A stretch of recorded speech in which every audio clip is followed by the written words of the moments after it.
commencing the call to order. This period of time is needed to start the online video feed. Note that anything members say during this period may be picked up on television. And the beginning of our hearing was somewhat delayed. We're reviewing a technical matter, so we thank you for your indulgence. And members, we thank you so very much for your presence here today. We'll wait just a few seconds, 60 seconds, and we'll be able to start our hearing. Thank you so very much for your indulgence and participation today.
The subcommittee will come to order without objection. The chair is authorized to declare recesses of the subcommittee at any time.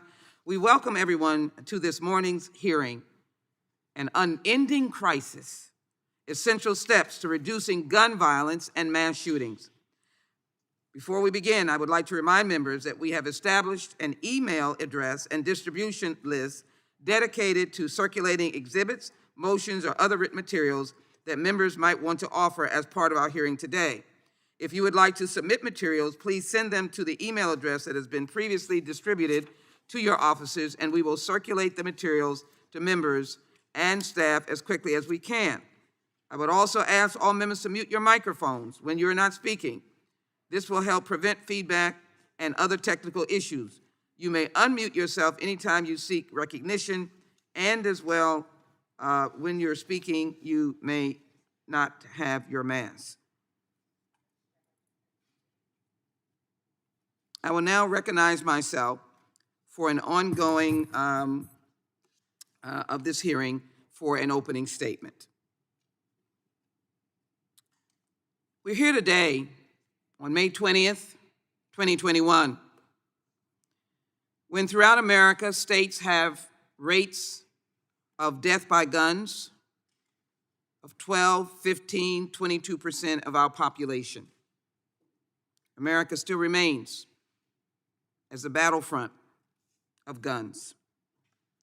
The state of Texas, the governor just signed a permitless law that anyone, without the permission of that business, that church, that doctor's office, that school, at least perceived by the public, whatever fine points have been made, the public doesn't read it. They just say it's a free-for-all. In the backdrop of the tragedy of El Paso, 22 of our fellow Texans were killed because someone said they didn't like Mexicans. So today the subcommittee turns to the all too commonplace tragedy that is gun violence. In the time since our committee last held a hearing focused on gun violence, many more Americans' lives have been heartbreakingly and unnecessarily lost to gunfire. Current circumstances have exacerbated the problem. During the pandemic, gun sales have surged, with more children at home with firearms that have not been properly secured.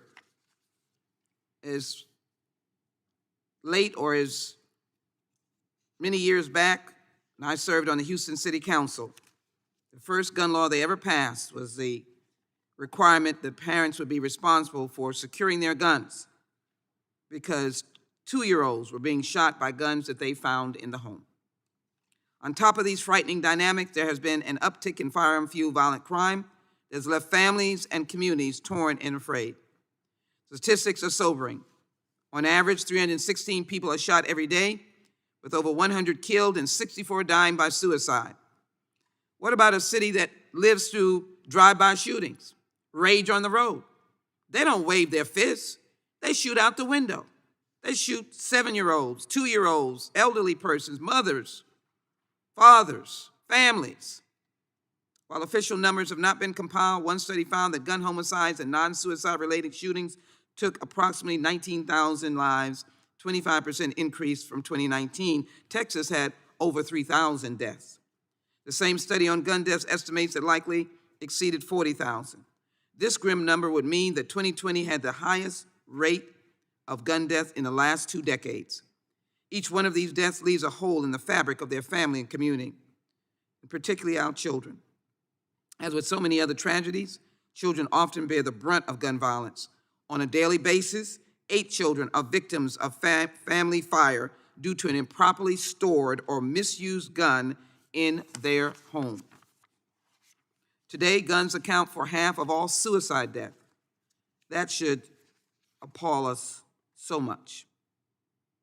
In the majority of children's gun suicides, the guns were stored in the child's place of residence or the residence of a relative or friend. Yes, child suicides with guns. We cannot allow this to continue in our country. That is why safe storage of guns is critical to our public safety and why I introduced the Kimberly Vaughn Firearms Safe Storage Act.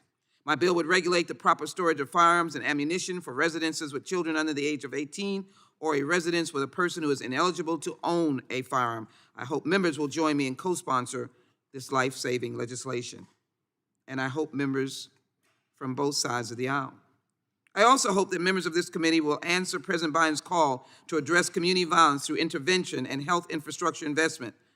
We're delighted that this Congress voted to allow the Centers for Disease Control to establish gun violence as a national health issue. We must pursue creative solutions to the problem of gun violence on our streets and in our neighborhoods and in every part of this country in all too frequent basis.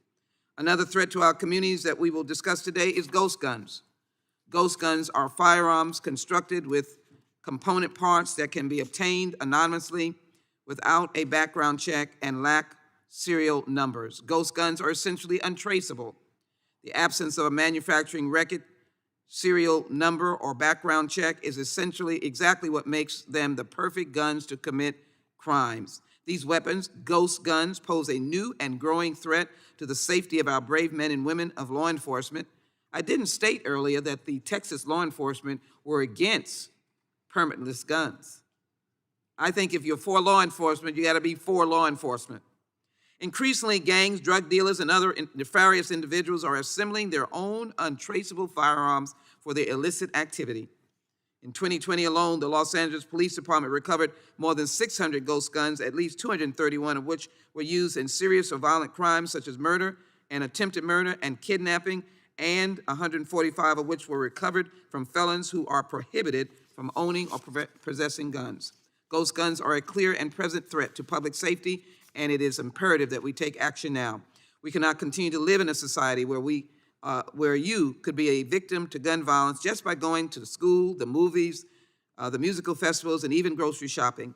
I'm committed to ending the scourge of gun violence in this country, and for many who are in this room, some of us were here as Columbine hit the nation, and the commitment then was to stop gun violence. We must do more to address what is an issue of life and death for far too many Americans. We must complete this work, and we have started on legislation that we know will work. Therefore, I call on the Senate to now pass the bipartisan background check and Charleston loophole bills passed out of this House under the leadership of Chairman Nadler.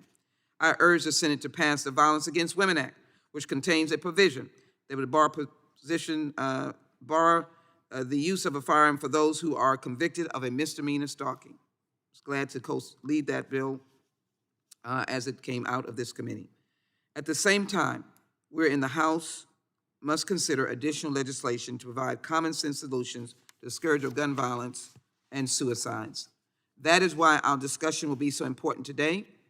But this discussion, members, and I thank you for your presence here, should be a call to action and a call to do. We must do, and we have to do it now.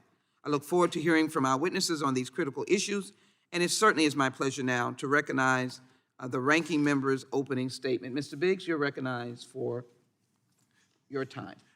Thank you, Madam Chair. And good morning. Good morning to you. Thank you very much. I express my sincerest condolences to those present who have lost a loved one to a senseless act of violence.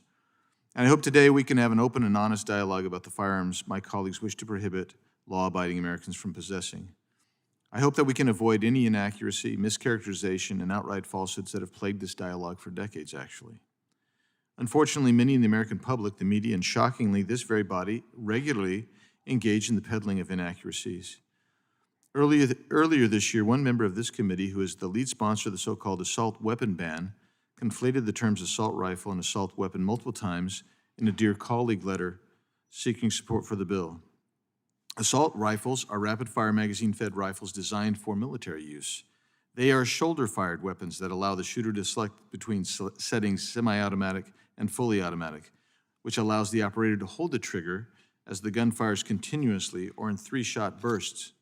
Assault rifles are subject to regulation under the National Firearms Act, and as such, they are functionally illegal and rarely used in crimes.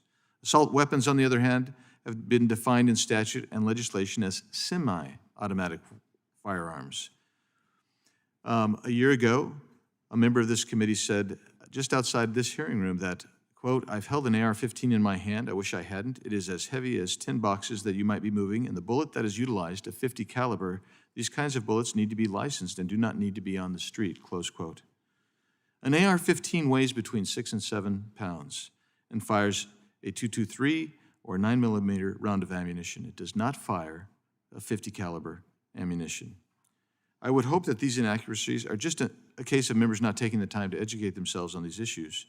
I would note, however, that the push to ban so-called assault weapons was born of the idea to mislead Americans. In 1988, the Violence Policy Center released a study entitled Assault Weapons and Accessories in America. In it, they state, quote, "Assault weapons, just like armor-piercing bullets, machine guns, and plastic firearms, are a new topic.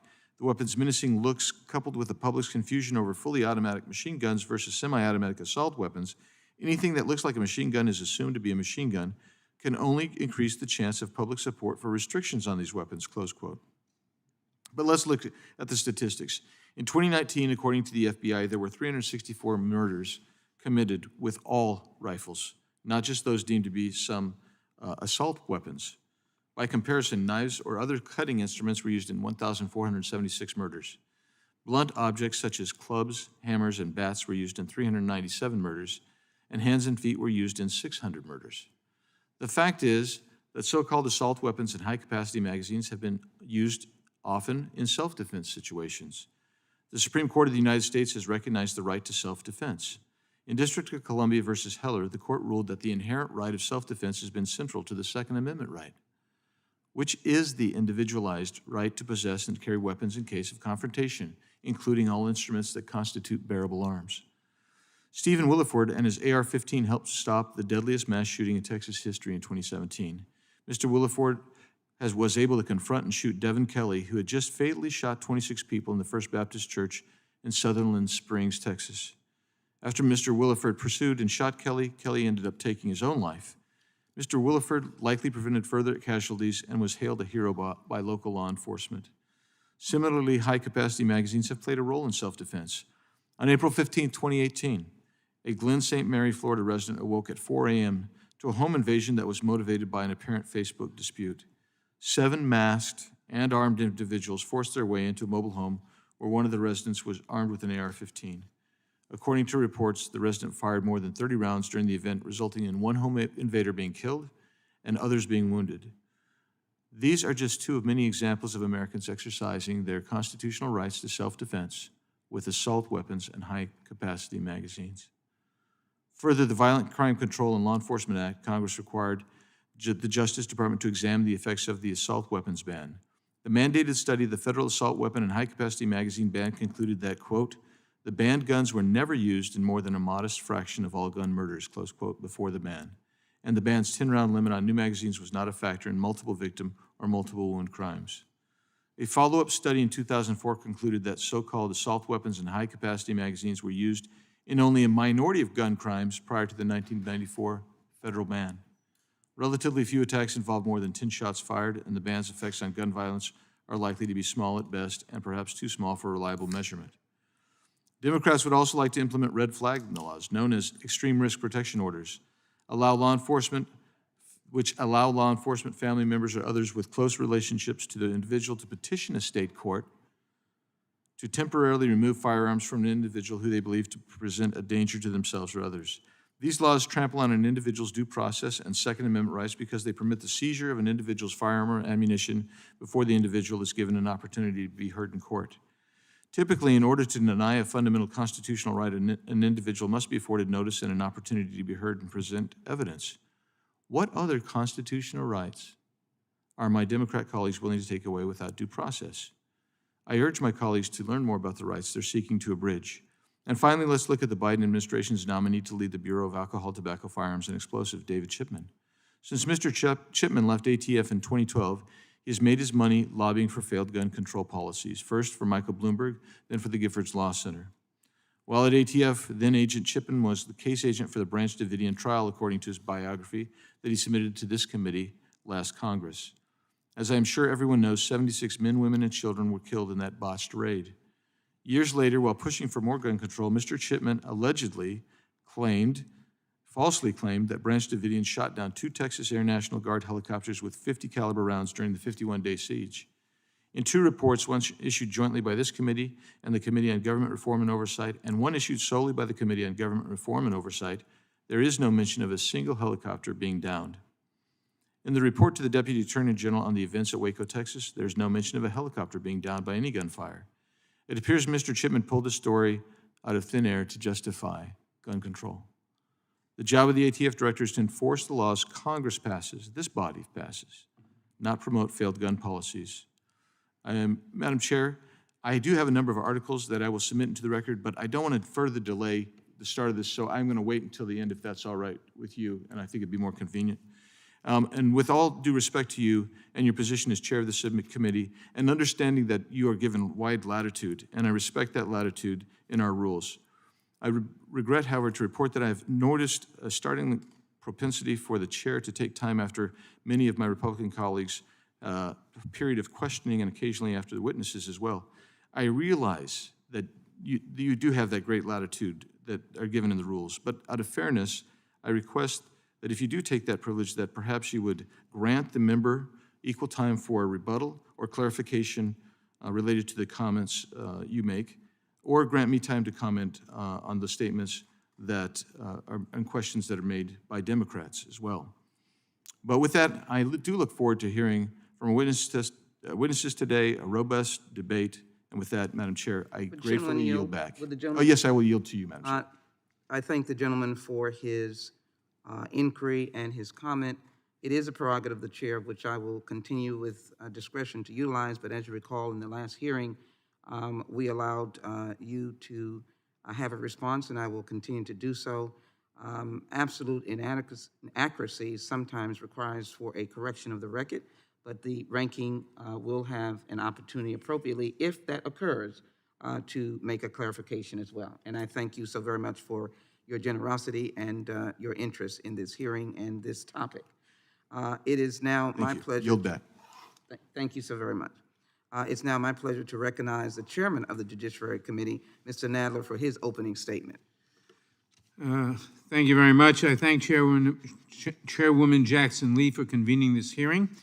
And I thank the witnesses for being here to inform this committee on how we can develop additional solutions to promote firearm safety. For well over a year now, America has grappled with 2 public health crises, the COVID-19 pandemic and an epidemic of gun violence. No place is immune from the effects of gun violence, including our homes, our streets, our schools, and even our places of worship. The uncertainty of the pandemic has driven thousands of Americans to gun stores, with record numbers of first-time buyers bringing firearms into their homes. The FBI background check system has been overwhelmed by the demand, delaying investigations and resulting in potentially hundreds of thousands of people buying firearms without a completed background check. And while every nation has struggled with the effects of the pandemic, only one, the United States, has had such an accompanying surge of gun violence. Even before COVID-19, a country-to-country comparison of gun violence was shocking.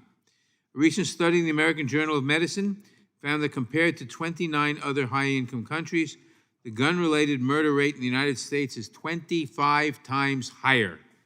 Even when you adjust for population differences, Americans are disproportionately killed by gun violence. One of the critical differences, of course, is that other countries have stronger gun safety laws. The House has already passed two sensible firearm measures, Congressman Mike Thompson's bipartisan background check bill and Majority Whip Clyburn's bill to help close the Charleston loophole. The House has done its part. Now it's time for Senate Republicans to allow these bills to pass so that they may become law. Today, I hope this panel will examine another reasonable measure to help prevent gun violence, Extreme Risk Protection Orders, or ERPOs. These laws allow law enforcement, and depending on the jurisdiction, family members, health professionals, and school administrators to ask a court to prevent the person who is at risk of violence to self or to others from purchasing or possessing firearms. In ERPO hearings, law enforcement and family members provide evidence in an ex parte proceeding during which a neutral federal judge weighs on whether a threat is imminent. Only if a finding of dangerous is made is a firearm owner temporarily deprived of their firearm. In California, one study found that extreme risk protection orders were issued in 21 instances where there is concern of a mass casualty event. These orders may have saved many lives. After Connecticut enacted an extreme risk protection order law, the state saw a 14% reduction in its firearm suicide rate. Indiana saw a 7.5% reduction in suicides in the 10 years after it enacted its ERPO law. The data supports the expansion of ERPOs. We must take up legislation on the federal level and pass it now. Another item I hope the witnesses will discuss is ghost guns. These weapons are kits that are up to 80% complete that can be finished at home. Sold as do-it-yourself projects, ghost guns do not currently have serial numbers or require a background check. Over the last 3 years, ghost guns have flooded the streets, and now they are the plurality of guns involved in crimes in some jurisdictions. Because ghost guns do not have serial numbers, they're difficult to trace and make solving crime extremely challenging. The legislature in my home state of New York is in the midst of taking affirmative steps to address the proliferation of ghost guns. Just this week, the New York legislature is considering the Scott J. Beigel Unfinished Receiver Act, which would make it a felony to own or possess unfinished receivers or ghost guns. This legislation has already expressed the state Senate, and the governor is expected to sign it.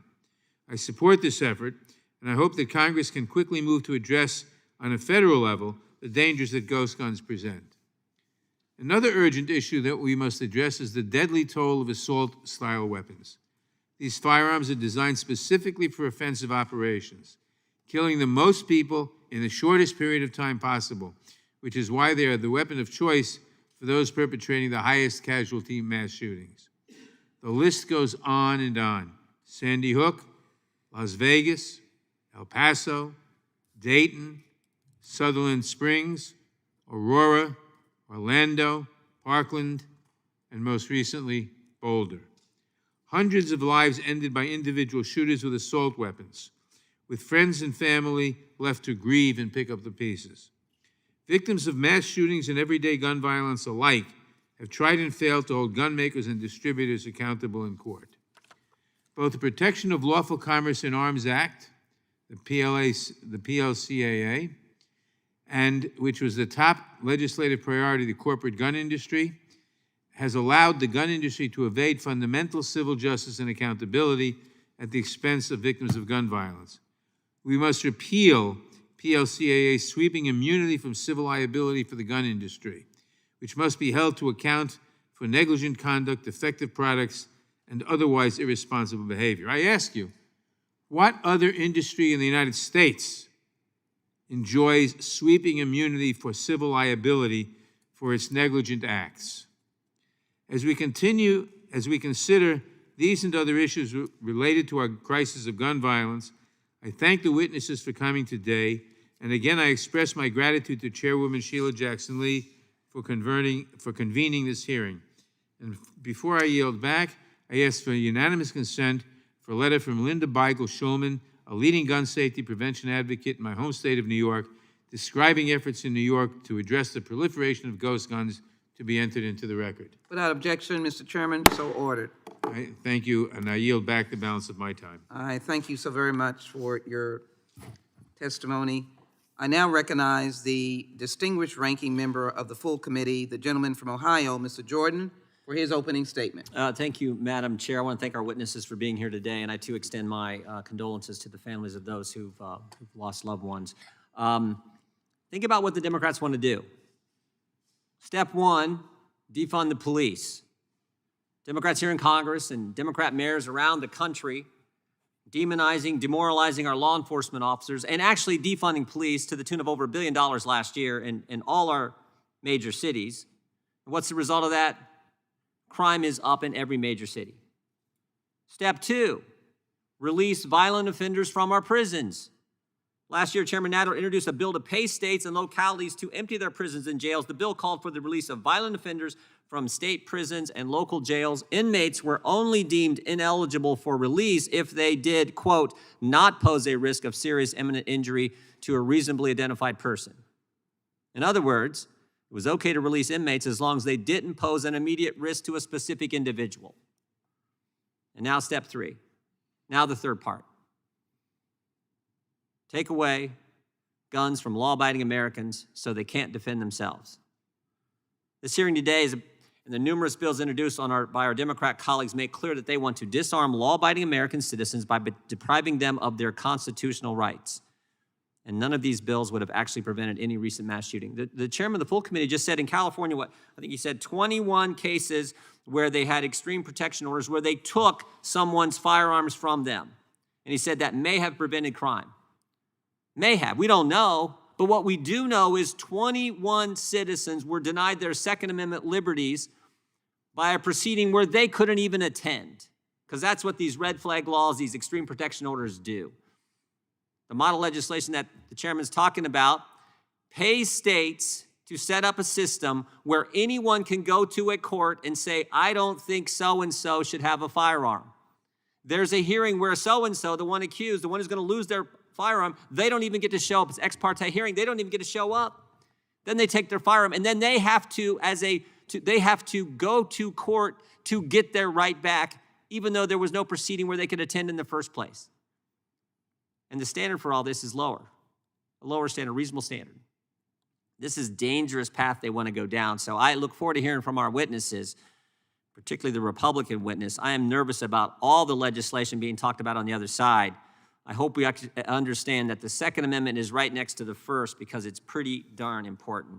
Madam Chair, I yield back. Gentleman yields back. Thank him for his opening statement. We welcome all of our distinguished witnesses, and we thank them for their participation. I will begin by swearing in our witnesses. I ask our witnesses to turn on their audio and make sure I can see your face and raise your hand. And those who are in the room, please stand and raise your right hand.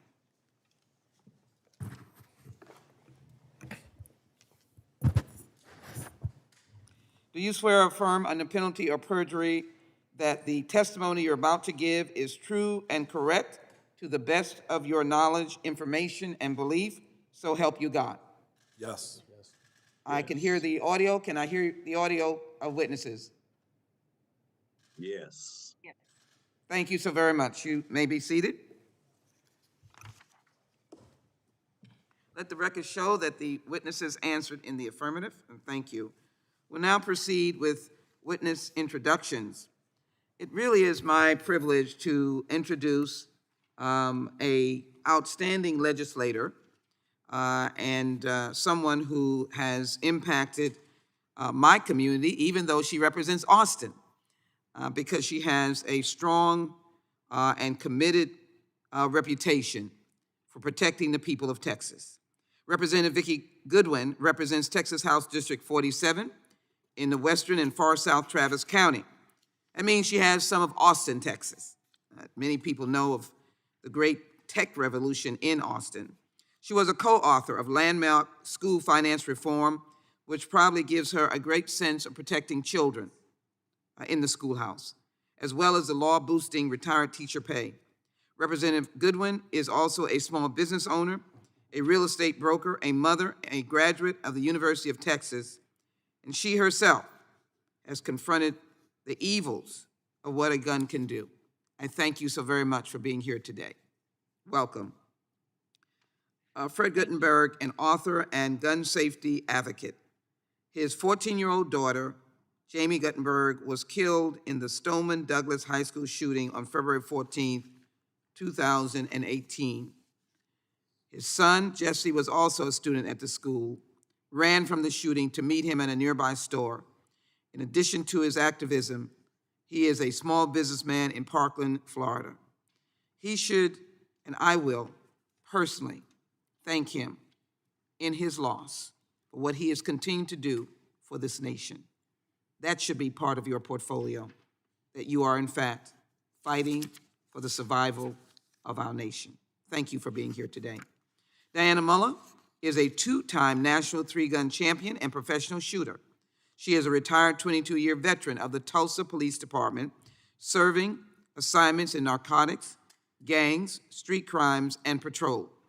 She is also a law enforcement firearms instructor, a member of the NRA Law Enforcement Committee, and a subcommittee member of the Department of Interior Hunting and Shooting Sports Conservation Council. Ms. Muller is the founder of the DC Project. Thank you for being here. Now it's my privilege to be able to turn to my colleague from Texas, who herself has spent time as a new member in the midst of tragedy in her city of El Paso, Texas. And I want to give her the privilege of introducing her constituents, Pastor Michael E. Grady. I yield to Congresswoman Escobar at this time. Madam Chair, thank you so much. I'm so grateful to be able to have the honor this morning to introduce my constituent, Pastor Michael Grady. Pastor Grady is a faith leader in El Paso at the Prince of Peace Christian Fellowship Church. His daughter, Michelle, was shot multiple times during the horrific El Paso terror attack in August 2019. Michelle survived, thank God, and spent 55 days in the hospital recovering. Since the incident, Pastor Grady has met with several people in his congregation who have also been affected by gun violence, and he has been an important voice on this and a number of other significant national issues. Pastor Grady, thank you for being here. Madam Chair, I yield back. Thank you so very much. May I remind the gentleman, Congressman Massey, that in this room you must wear your mask, and thank you so very much for your courtesies of doing that. We appreciate that very much. Anyone else, you can remove your mask when you are speaking. Thank you so very much. And I will get ready to speak, so I'll remove this mask as I'm putting it back on. We have the privilege of having J. Adam Skaggs, and he has been just a established expert on really the responses to all of those who say, why? And he has been able to give us a credible and detailed response of why not. He does that, I know, because he is associated with our beloved colleagues' Law Center, the Giffords Law Center, and he is a chief counsel and policy director. Previously, he was senior counsel at Everytown for gun safety and at the Brennan Center for Justice, where he worked on election law issues. So Skaggs, if you don't mind me at least taking note of Gabby Giffords and what her giant story has been able to do in setting up this law center by being a truth teller on gun violence and guns in America. You yourself was also a litigation associate at Paul Weiss, Rifkin, Wharton, and Garrison, and a law clerk at the 11th Circuit in the U.S. District Court for the Eastern District of New York. We welcome you.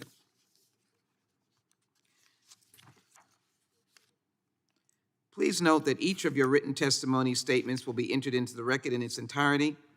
And let me say that votes have been called, but there are two votes. We're going to take one or two witnesses and then recess members so that we can vote in a recess and vote for the second vote and come back as quickly as possible. We may get through two witnesses. Staff is now trying to determine. Accordingly, I ask that you summarize your testimony in 5 minutes. There is a timer in the Zoom view that should be viable on your screen. And Representative Goodwin, you may begin, and thank you again for being here. Welcome. Thank you, Chairwoman Jackson Lee, Ranking Member Biggs. If you Chairman can turn Nadler. your sound up, please. Can you turn your sound up? Is that better? A little better. Thank you. Okay. Thank you, Chairwoman Jackson Lee, Ranking Member Biggs, Chairman Nadler, and Ranking Member Jordan. Thank you for the opportunity to testify before the Crime, Terrorism, and Homeland Security Subcommittee. Would you suspend, just suspend? We're trying to work on your sound here for a minute. Okay. Thank you. Just a moment.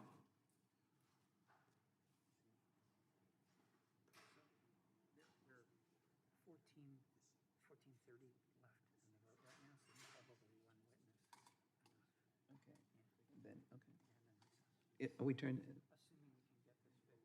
Or should we? Okay, we're pushing it back to 5. Is it not fixed? He said. We'll just do one witness, member, so please, are we turning her back to 5? Pardon me? All right. Representative, can you continue, please? And thank you. Apologize for the technical. No problem. Yes, thank you again. My name is Vicki Goodwin. I represent Texas House District 47. Firearm safety issues are deeply personal to me and are a focus of my legislative work. I am a gun violence survivor. When I was in my early 20s, my father was shot and killed in our home in Dallas. My father's death profoundly impacted me and gives me a tremendous empathy for others who have lost loved ones to gun violence. Over the years, my sense of grief and sorrow has turned to a personal passion to work for my community and state on gun safety issues. I believe that the voices of gun violence victims and their families must be heard in the halls of power. I joined the Texas House Homeland Security and Public Safety Committee, which hears legislation on gun laws, so I can amplify the voices of victims and promote change. As a committee member, I've had the opportunity in recent months to weigh in on a dangerous piece of legislation in Texas, House Bill 1927. The bill would permit people to carry concealed loaded weapons in public spaces without passing any background or training requirement. Passage of this bill will significantly weaken protections and safeguards that are currently in place to protect communities from gun violence. Texas's firearms safety laws are already some of the weakest in the country. Texas's existing framework is already full of loopholes and encourages gun trafficking across state lines and into Mexico. At present, existing state law requires people to pass a background check and complete a basic safety training course to be licensed to carry loaded handguns in public places. House Bill 1927 will do away with that requirement. Alarmingly, Texas does not universally require people to pass a background check to purchase firearms. Legislation I filed this session attempted to close loopholes in the background check system, whether someone is purchasing guns at gun shows, online, or through other means. My background check bills did not make it out of committee. On the other hand, House Bill 1927 is on its way to becoming law, and it will make it impossible for our law enforcement to know if people carrying guns on our streets are in legal possession or not. It will make it easier for people who can't currently pass background checks to carry a firearm, including those with violent criminal histories or those suffering from chemical dependencies. The research is clear that flooding public spaces with more hidden loaded guns in more hands makes our communities less safe.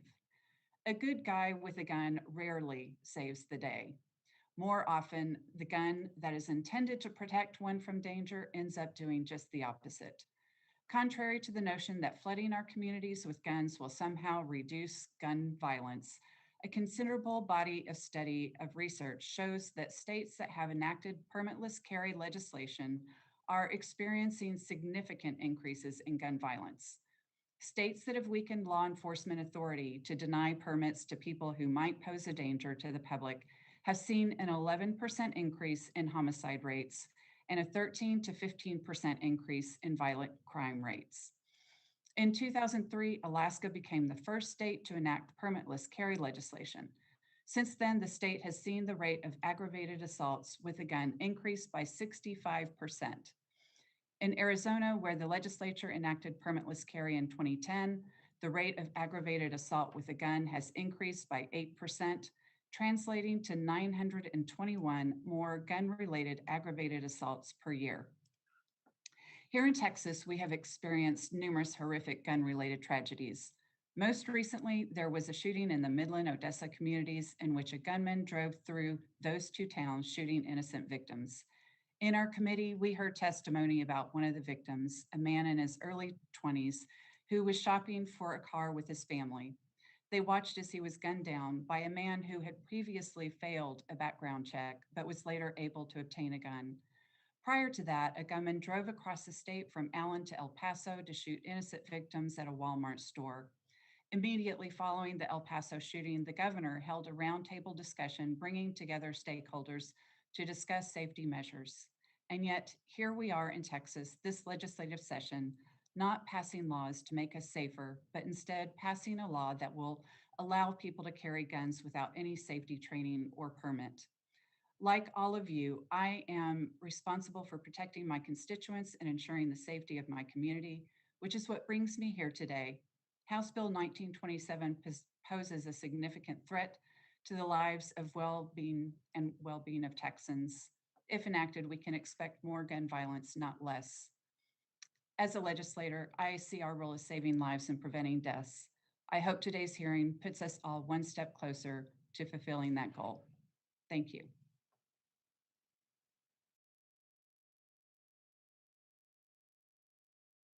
Gentlelady's testimony was powerful. I'm going to ask our members to indulge us, and I want to ask the members as I recess, let me just thank our members, Karen Bass, Val Demings, Lucy McBath, Madeline Dean, Mary Gay Scanlon, Corey Bush, David Cicilline, Ted Lieu, Lou Corolla, Veronica Escobar, and Steve Cohen, who I hope will return. We will recess for the votes. To the panelists, if you could reserve, and we will call to order in just a few minutes. This is in recess. The committee is in recess.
education.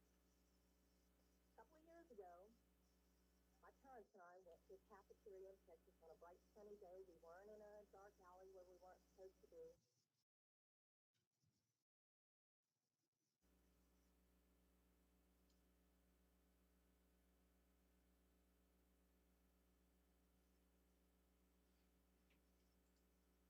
And as you all know the story, this madman drove his truck through the window. And he began shooting. Well, immediately, my father and I got down on the floor and put the table up in front of him. And this guy kept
promising. When I finally realized it was occurring, I thought, I got it. And I reached for my maybe 12 feet away.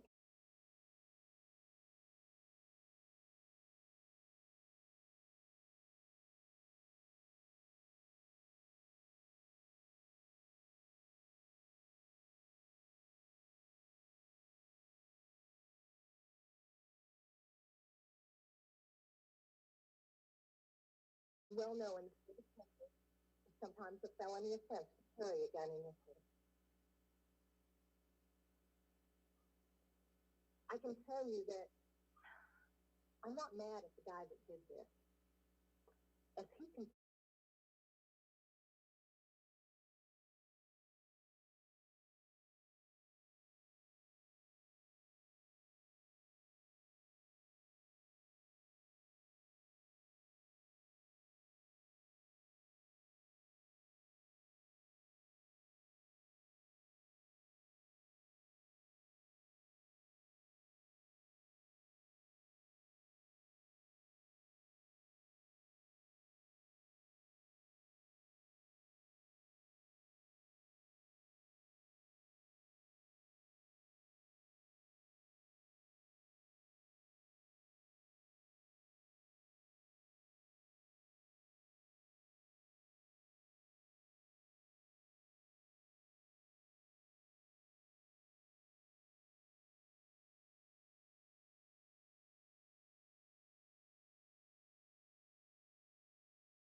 carry in my purse for self-defense, and I was taught how to use it. A couple of years ago, my parents and I went to a cafeteria in Texas on a bright sunny day. We weren't in a dark alley where we weren't supposed to be.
Well known.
for self-defense, and I was taught how to use it. A couple of years ago, my parents and I went to a cafeteria in Texas.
My friend, are you okay?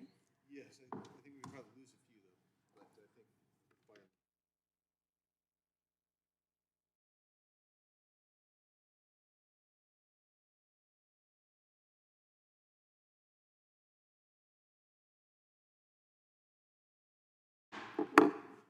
We'll call this hearing to order again.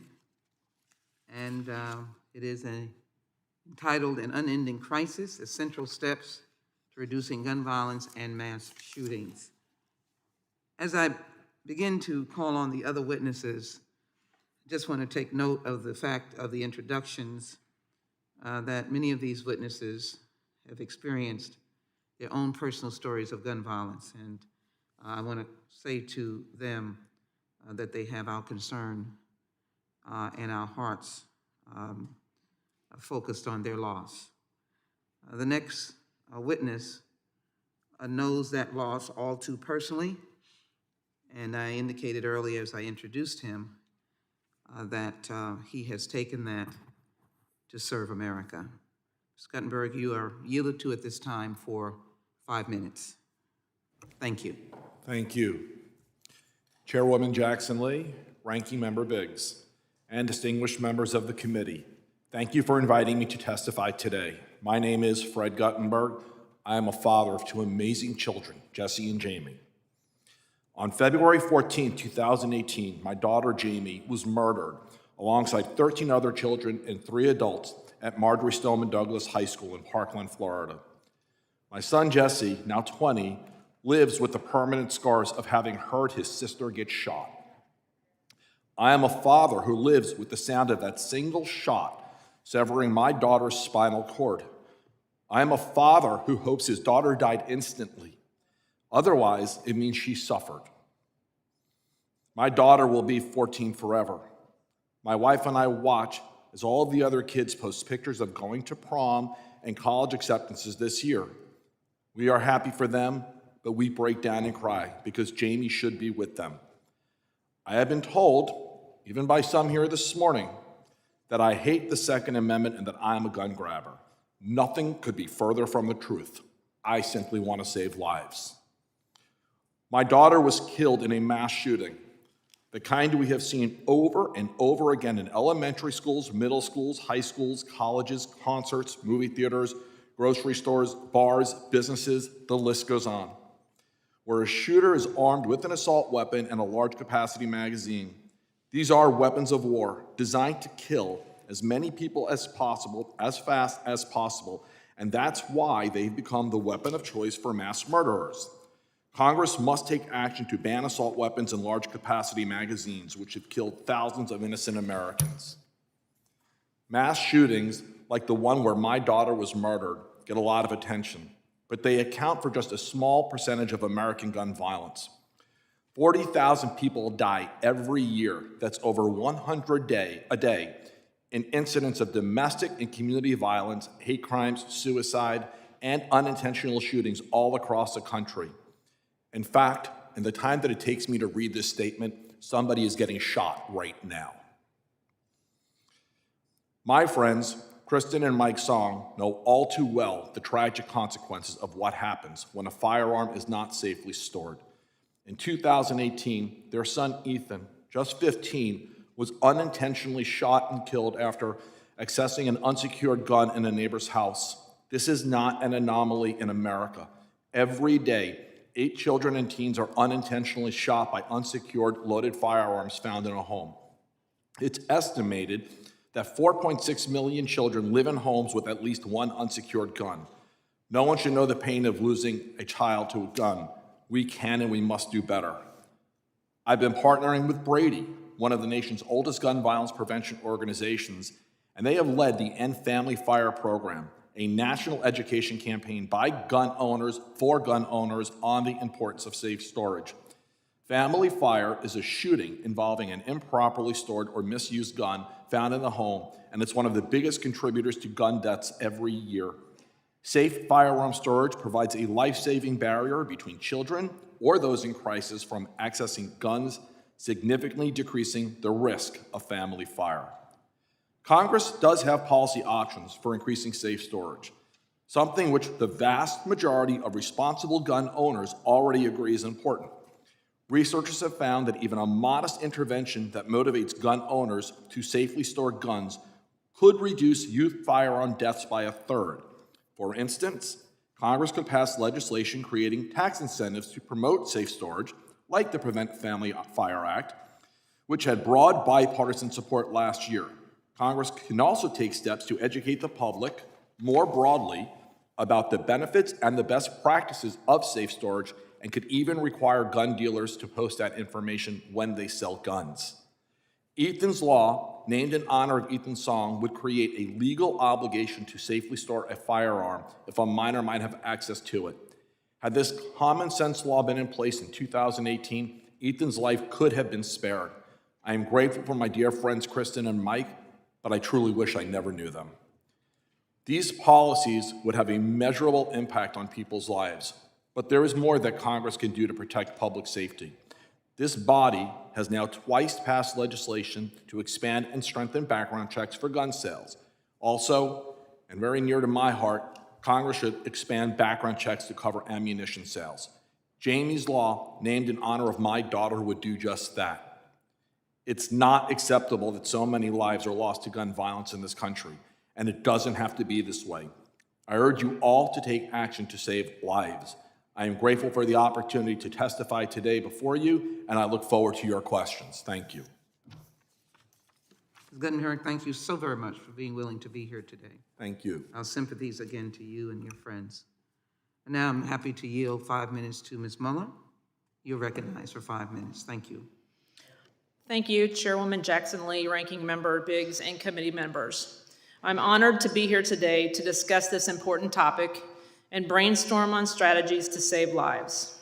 For decades now, the conversation seems to only lead to gun control advocates pushing for more laws and more restrictions.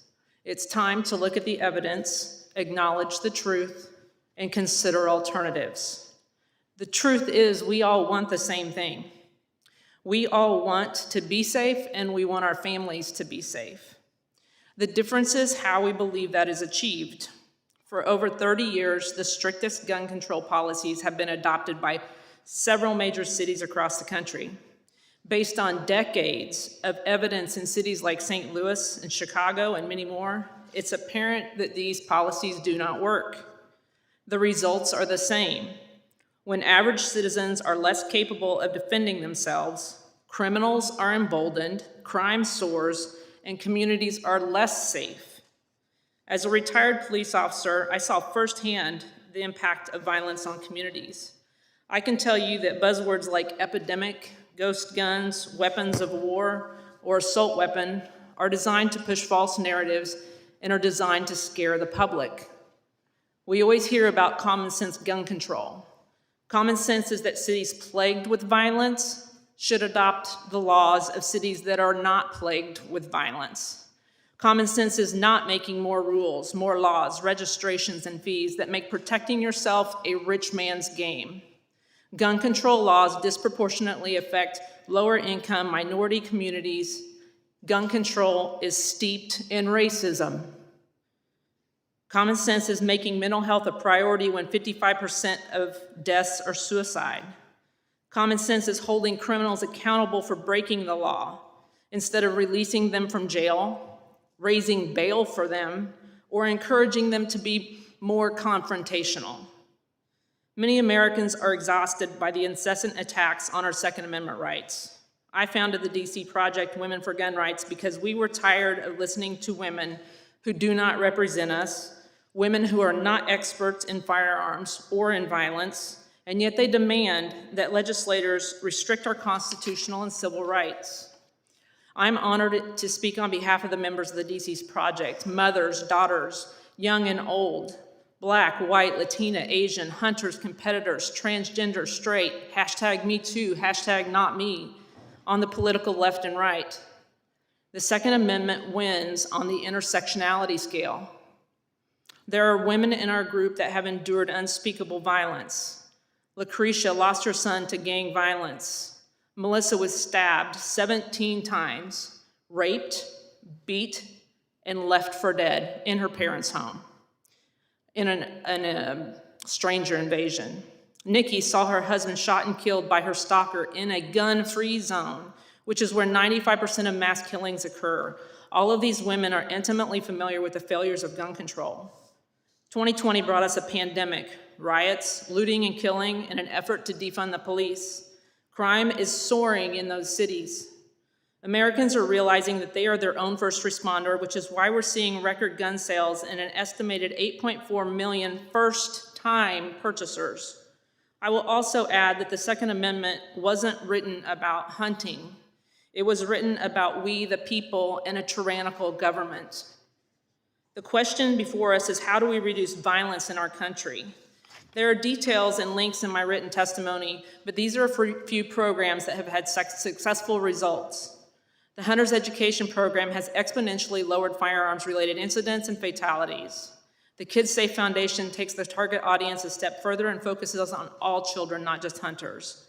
0 firearms accidents is the only acceptable goal. Hold My Guns is a suicide prevention program that respects civil rights. All of these are community-based grassroots programs that are geared towards safety. Instead of exploiting tragedy and pushing pain to push a gun control agenda, let's work in a nonpartisan way to expand programs and deliver measurable results. The DC Project Women are available to a resource to all of you.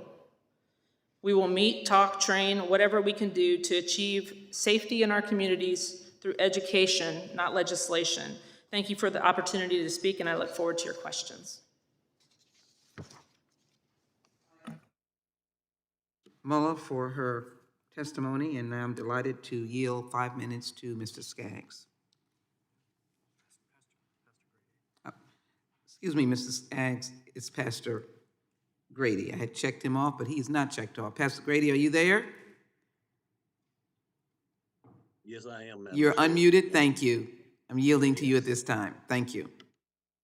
Thank you again, Madam Chairwoman and members of the committee, for the opportunity to share my story with you on today. My name is Michael Brady, and over the course of my life, I've been blessed to hold several titles. I am the pastor of the Prince of Peace Christian Fellowship Church in El Paso, Texas, and over 2 decades, I served in the chaplaincy of the United States Army. For the past 40 years plus, I've been married to my wife, Geneva, and we have 3 wonderful daughters. I'm here today, though, because of what happened on August the 3rd, 2019. On that morning, I was at home while my wife and daughter were at a shopping center just a few minutes away from our home. At 10:45 a.m., time seemingly came to a halt when I received a panic call from my wife telling me to come to Walmart because my daughter, Michelle, our middle daughter, had been shot 3 times. Shot 3 times, my daughter. It was as if my wife was speaking a foreign language because the words did not immediately register. How could Michelle have been shot? Serving over 20 years in the Army, only to find my daughter to be shot in our own community seemed to me incomprehensible. But I snapped out of disbelief and immediately jumped in the car with my daughter, Jackie. When we arrived, our neighborhood shopping center looked more like a war zone you'd see on the evening news. We ran past people who appeared to have already lost their lives, desperately searching for Michelle while fearing the worst. Finally, we came upon my wife and Michelle, who was shot 3 times and in critical condition. She was rushed to the hospital, and thank God she survived. My daughter is as strong and resilient as anyone, but she still walks with a cane, and every day she deals with the trauma of that experience. Unfortunately, though, 23 other people did not make it. When I think about that day and the aftermath, I think about choices initially. I thought about the shooter's choices, his choice to buy a gun, his choice to get in a car, his choice to murder people because of the color of their skin and their country of origin. and all the chances he had to turn around, but he chose not to. But now I think about the uplifting choices that others have made since that day. Through my work as the chairman of the local chapter of the Crime Survivors for Safety and Justice and my ministry, I've met countless people affected by gun violence, most incidents that never make the headlines. They've chosen to share their stories and relive their trauma in hopes that it will compel our elected officials to take action. What I endured, survived, and witnessed on August the 3rd, 2019 occurs too often in our nation. Just 13 hours after my daughter was shot, another mass shooting occurred in Dayton, Ohio. That same weekend in Chicago, 40 people were shot, 3 fatally in a series of shootings. Gun violence destroys families and communities every single day in this country. This violence, though, is not inevitable. Action can be taken to give communities relief from this epidemic of violence. Policymakers can take action to pass common sense measures to prevent these tragedies, like universal background checks, to keep guns out of the hands of people who should not have them, extreme risk laws to give family members and law enforcement officers the chance to prevent someone showing signs of dangerous behavior or suicidal issues from possessing or purchasing firearms. Better regulation of assault weapons, large capacity weapons that are often used in mass shootings, and legislation to make sure that people convicted of hate crimes cannot access firearms. Gun violence shouldn't be a common experience in our communities all over America. Passing gun safety laws like the ones I mentioned above will prevent families from losing loved ones or enduring the physical and psychological trauma of a gunshot injury. And now today, I think about the choices before this Congress. I hope that you will choose to pass common sense gun laws, make investments in communities that will save lives and reduce the chances that another family will go through what mine has. Thank you, and I yield my time. Much for his powerful testimony. And now it is time to recognize Mr. Skaggs for 5 minutes. Thank you very much. Thank you, Chairwoman Jackson-Lee, Ranking Member Biggs, members of the committee for the opportunity to testify. I'm Adam Skaggs, Chief Counsel and Policy Director at Giffords Law Center to Prevent Gun Violence. In 2020, America suffered not only from COVID-19, but from a gun violence crisis that surged in all its forms. Only 5 months into this year, we've already had more than 100 mass shootings. We've seen significant spikes in gun homicides, especially in communities of color, increases in gun suicides, and escalating domestic violence. We cannot allow this violence to continue for the next generation. I commend the House for its passage of several important gun safety bills, including H.R. 8, which closes glaring loopholes in the background check system, H.R. 1446, which provides more time for the FBI to complete background checks, and H.R. 1620, which closes loopholes that allow abusive dating partners and convicted stalkers to access firearms. But I'd also like to address additional reforms that would make a critical difference and are a crucial part of a public health approach that is focused on prevention, is proportional to the seriousness of the issue, and is firmly grounded in data and research. First, extreme risk protection orders, or ERPOs. Often after mass shootings, we learn that law enforcement or family members saw serious warning signs before any violence occurred. When someone poses a threat to themselves or others, extreme risk laws provide a way to intervene. And if and only if a court finds credible evidence they pose a serious risk of harming themselves or others, a means to temporarily remove guns and prevent them from buying new guns. Studies prove that ERPO laws are effective at preventing suicides and have prevented mass shootings. While 19 states in the district have these laws, Congress should support other states' efforts to pass and implement them, and Congress should prioritize Congresswoman McBath's H.R. 2377 to create an extreme risk process in the federal courts. Next, I want to address homemade, untraceable firearms, so-called ghost guns, that leverage a misinterpretation of federal law to allow people who would fail a background check to easily access guns. Ghost guns include weapons made with 3D printers and guns assembled from kits that include unfinished parts, They lack serial numbers and are therefore untraceable by law enforcement, making them the weapons of choice for criminal gun traffickers responsible for a growing share of crime guns. Fortunately, ATF has proposed a rule ensuring that the key parts of ghost guns, frames and receivers, are properly treated as firearms.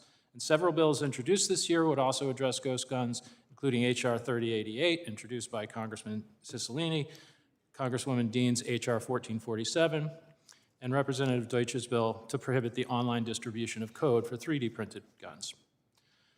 Turning now to the threat posed by unsecured guns in homes, research has shown there's an increased risk of suicide, unintentional injury, and death for children when guns are not stored safely. Simple practices to safely secure guns can mean the difference between life and death for kids. And with 4.6 million American children living in homes with loaded, unlocked guns, it's critical that Congress take action.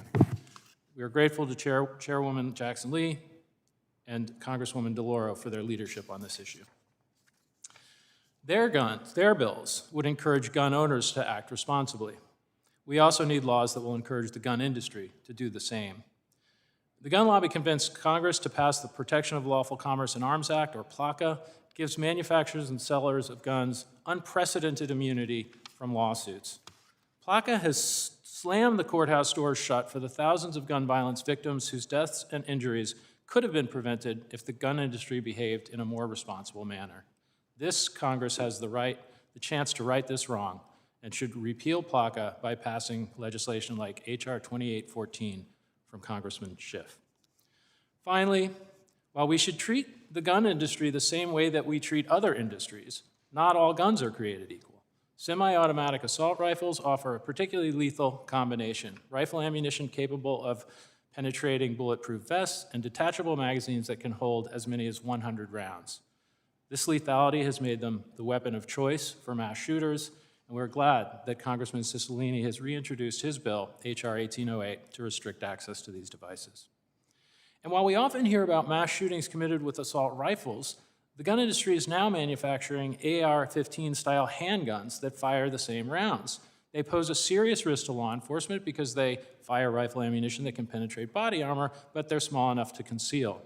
They were used to perpetrate mass shootings in Boulder and Dayton, Ohio, and Congress must ensure these dangerous weapons are properly regulated. I thank Congresswoman Demings for introducing H.R. 2466, which would do so. Thank you again, Madam Chair, and I look forward to taking your questions. Thank you very much. This has been a very important set of statements that I believe are reflective of the concern of Americans. With the witnesses finishing their testimony, I will now proceed under the 5-minute rule with questions, and I will begin by recognizing myself for 5 minutes. First, I think it's important to note that I've not been able to find any member of Congress that has used the killing of a loved one, of their constituents, their witnesses, as a narrative to enact what some may perceive as gun laws adverse to a small percentage of Americans, since over 80 to 90% of Americans believe in gun safety. And I think the record should be clear on that. Let me quickly go to Mr. Guttenberg for his take on where we are today. And I'm short on time, so I will quickly pose my 2 questions together. You spoke of the few friends who suffered because of lack of gun storage. We know that in the Sandy Hook tragedy, though guns were stored, they were accessible. And tragically, babies lost their life. You can speak to that, and then as well, the idea of family fire combined together, where children are harmed. And I know that you are well aware of those of us who believe in banning the assault weapon. Appreciate Mr. Cicilline and continue to push for that. Mr. Guttenberg. Well, thank you. And you know, you just highlighted some examples. we do know exactly what happened. We know why those shootings happened. And where we are today is sitting in a hearing where there's a lot of people in this room who don't want to acknowledge the facts that we know about what happened. Listen, you can be a Second Amendment advocate and want to save lives. Okay? Just so everyone in this room knows, my father-in-law owns guns. My son has been shooting with him. My best friend is a law enforcement officer who actually is the one who identified my daughter's dead body. Okay? So when I listen to this room and I hear all of these examples of reasons why some people refuse to take any action to save lives, it's infuriating. Because while we're here, like I said in my opening statement, someone is getting shot, and we know the reasons why. And we know it's going to happen again because we continue to not take action. And no, there is no, listen, nobody is talking about anything other than steps to predictably save lives, background checks, the End Family Fire Program, safe storage. You know, look, in 2005, you all did pass a bill which required safe storage devices go out with handguns. And you know what? We should extend that. This isn't rocket science. Saving lives. You know, I just want to let everyone know, my daughter had rights. My daughter had rights to grow up, to live, to maybe be a Second Amendment activist. My daughter had a right to go to school, to go to college, to get married, and to make me a grandparent. And that is never going to happen. And the more we sit around here having BS arguments, the more you're going to be hearing conversations like this. Let's do this. We should be working together to save lives, and honestly, I hope we do. Thank you. I hope I can encourage Mr. Biggs to support the storage bill. But let me go, Representative Goodwin. We know that the bill that I spoke of earlier passed the Senate and the House and the state of Texas. But we know that it is now in the hard work of those of you in the House. It is now in conference.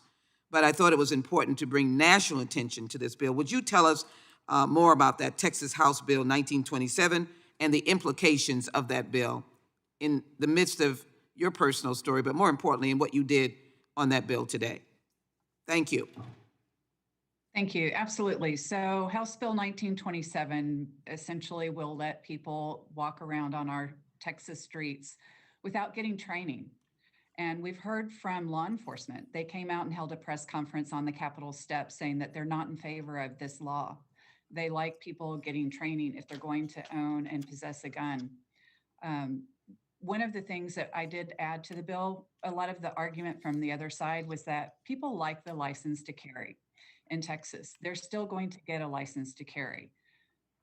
While we hope that is the case, I'm skeptical. And so I added an amendment to the bill that will have our Department of Public Safety keep a record and provide a report back to the legislature of how many people do get a license to carry after this bill goes into effect and get the training that they need so that they can safely carry their guns. Just my final point to you, you believe the ultimate passage of a permitless bill can endanger more lives in Texas and the nation? Absolutely. I believe more guns on the street does not make us safer. I also am very concerned for our children and just their mental well-being. You know, we're in Texas expanding upon our Guardian and Marshal programs, which allows folks to carry guns in our schools. And we have these active shooter drills that really affect the mental health of our students. And that's also a very big concern of mine. Thank you very much. My time has expired. You're recognized for 5. Mr. Shabbat? Mr. Shabbat, you're recognized for 5 minutes. Thank you very much. Ms. Mueller, approximately $1.7 billion has been cut from police departments nationwide. This comes at a time when violent crime is skyrocketing in major cities all across the country. Last year, the U.S. saw over 20,000 murders. The largest number since 1995, and that was 4,000 more than the year prior to that. The city that I have the honor to represent, the city of Cincinnati, we experienced the deadliest year that we'd seen in its history. And you're a 22-year police officer, is that, or were? Retired. Retired police officer. What's your reaction to the defunding police across the nation, and what impact is that having on these skyrocketing rates? Well, I believe that you could see, well, any American can see over the past year of the violence and the rioting, that it just doesn't make any sense to us. It doesn't make any sense to vilify and demonize and undermine the police department, which you're saying is going to be our savior when we give up our firearms. And now we're really understanding that we are our own first responders.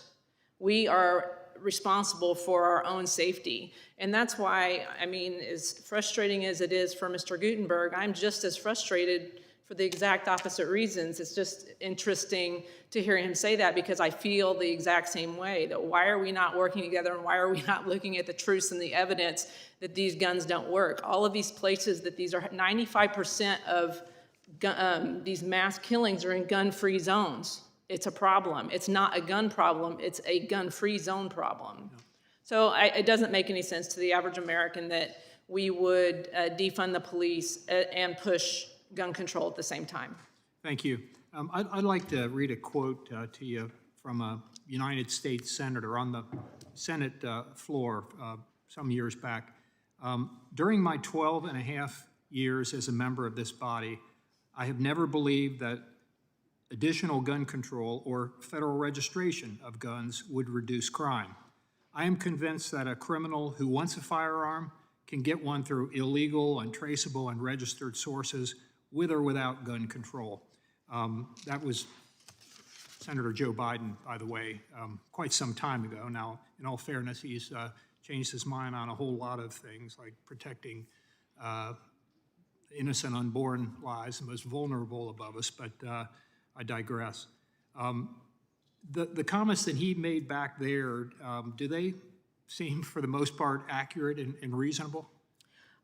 I agree that they are accurate and reasonable, and I included in my written testimony Susanna Hupp, who was in a mass killing, because I'm a shooter.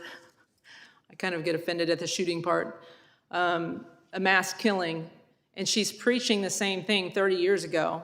She testified. I was watching her. It's in my my written testimony, those links to when she was testifying almost 30 years ago, and she's speaking the truth. She's saying that gun-free zones kill, that magazine restrictions are not effective, and that she was legislated out of the right to protect herself. She left her gun somewhere else so she wouldn't have it in a gun-free zone. She's saying the same thing. The truth remains the same. But as you can see, Mr. Biden has changed his position, and I believe that's because it's not truthful. Okay. Thank you, and I've only got about a minute left, so I've one more thing I'd like to ask you. And you had, I think, a very impactful written statement, opening statement as well. The challenge is getting it in 5 minutes, so there was a lot in your written statement that you didn't have time to do in your oral statement. So let me ask you this. You had a quote in here. It says, gun control laws sound good, but do nothing to prevent criminals from committing crimes. Could you kind of expound upon that, what you meant by that? Right. I think that we need to hold criminals accountable. We have been so soft and bending over backwards to let bad people out of jail. You've seen it over the past several years, but when people commit crimes, they should be held accountable instead of continually making more laws that is only going to continue to make more criminals. You know, you're legislating me into being a criminal every time you want to take away my bump stock or every time you want to take away my magazine restrictions. Why should the burden be on the law-abiding? Why can't we hold people that make ghost guns? Why can't we, it's illegal to sell them. Why can't we hold them accountable already with the laws that are already in place? Thank you. My time's expired, Madam Chair. Go back. Gentleman's time has expired. We now recognize Congresswoman Bass. I'm sorry. Nadler, I'm not ignoring you. We now recognize Mr. Nadler. Thank you, Madam Chair. Ms. Mueller, your statement that the purpose of the Second Amendment is to prevent government tyranny necessarily means that people who think government policies are tyrannical have the right to turn their troops, turn their guns on American troops. I find that appalling. Mr. Skaggs, please describe the impact that the Protection of Lawful Commerce in Arms Act has had on the ability of victims of gun violence to hold the gun industry accountable, and should we repeal that law? Well, it's essentially taking that ability away from them. The Protection of Lawful Commerce in Arms Act provides near blanket immunity to the gun industry. It prevents the vast majority of victims of gun violence from suing irresponsible actors within the industry, whether it's manufacturers or sellers. And if you look at the way the civil justice system has been used, for instance, with automobiles and with tobacco, civil lawsuits against those industries led to significant increases in safety. So we should repeal the law. You should. And why are assault weapons and concealable short-barreled assault rifles and pistols often the weapons of choice for people intending to engage in a mass shooting? Well, these are weapons that are designed with the specific purpose of being able to fire many rounds in a very short period of time, and equipped with large capacity magazines like the one that was used in the Dayton shooting that held 100 rounds. They can kill a lot of people very quickly, and that's why mass shooters use them. And what can Congress do to ensure that every American has access to an extreme risk protection order so that they can intervene when someone they love is in crisis? Well, Congress can encourage states to adopt these laws. 19 states in the District of Columbia have done so, but obviously many more haven't. Congress should provide incentives for states to do so and to assist with implementation. And in those states that won't enact these policies on their own, Congresswoman McBath's bill would allow federal courts to be utilized as kind of a backstop to state action on the issue, and would allow Americans across the entire country to ensure they have access to an extreme risk protection order. Thank you. Mr. Guttenberg, I'm so sorry for your loss, and your advocacy inspires me. What you have described seems like responsible gun ownership. Can we really legislate that? And if so, how? Well, we can, and we do it by acknowledging, I think, as you keep saying, truth and dealing with facts. And I'll use Cincinnati as an example of where facts sometimes maybe get disturbed, because I've testified in Ohio. My family lives in Cincinnati. The congressman is no longer here. He knows my family.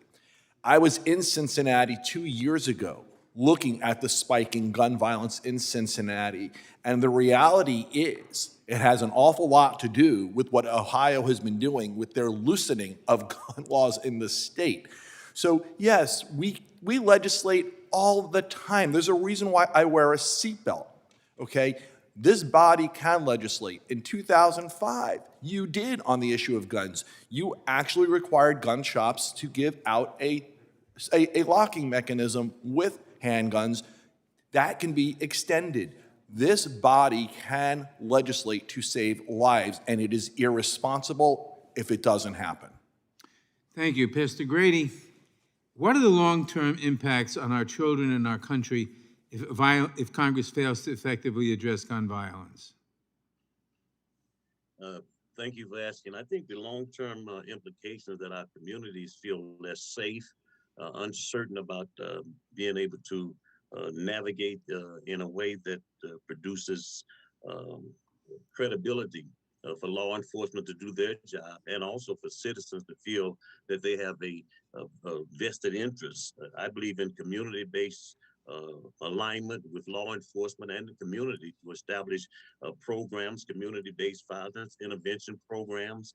They've proven to be a good track record to measure the effectiveness of really coming together and talking about the real issue, and it is affecting the mental, psychological, and social implications that come from the kind of violence that we've seen here in El Paso, Texas. We're still reeling from that, but we're trying to bring our community together, again, through police accountability, through the larger problem of communicating the effectiveness of this program that have been proven in several cities across the nation. Thank you. How, as a faith leader, have you had to address everyday violence in your community, and what solutions do you see would empower communities to respond to gun violence? Thank you. One of the things that we've attempted to do here in the city through the interfaith community is to bring, again, the community of faith together with law enforcement and citizens, and to disseminate information in a way that gives our citizens a feeling of safety and a feeling that their needs will be addressed as it pertains to how they navigate throughout the city of El Paso. The challenge is, again, getting law enforcement to really take a common sense approach to community policing. I grew up in the Midwest, and there was a time in a season in my life when police actually walked the beat, and they had a greater relationship with the citizens in the communities in which they serve. So I think that's part of the answer, moving for a productive way of community policing, of resourcing our cities so that they will be able to have access to the kind of common sense mental and physical health occupational apparatuses that will help to alleviate some of the struggle that we have in our cities. Thank you. My time has expired. I yield back. Gentleman's time has expired. The chair now recognizes Mr. Gomet from Texas.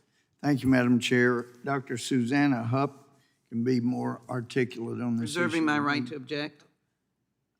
May I ask the gentleman if he gave the majority a 48-hour notice that he intended to play the video in accordance with our committee AV protocol?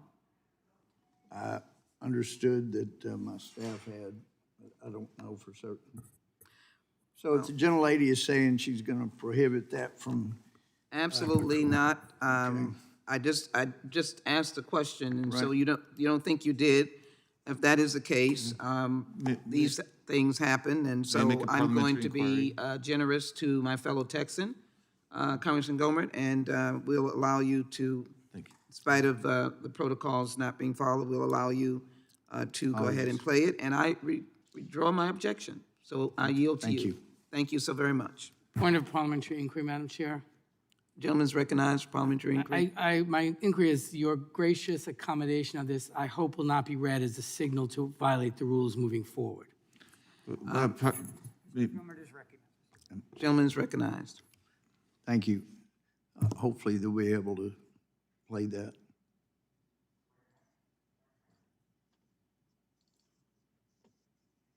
There it is.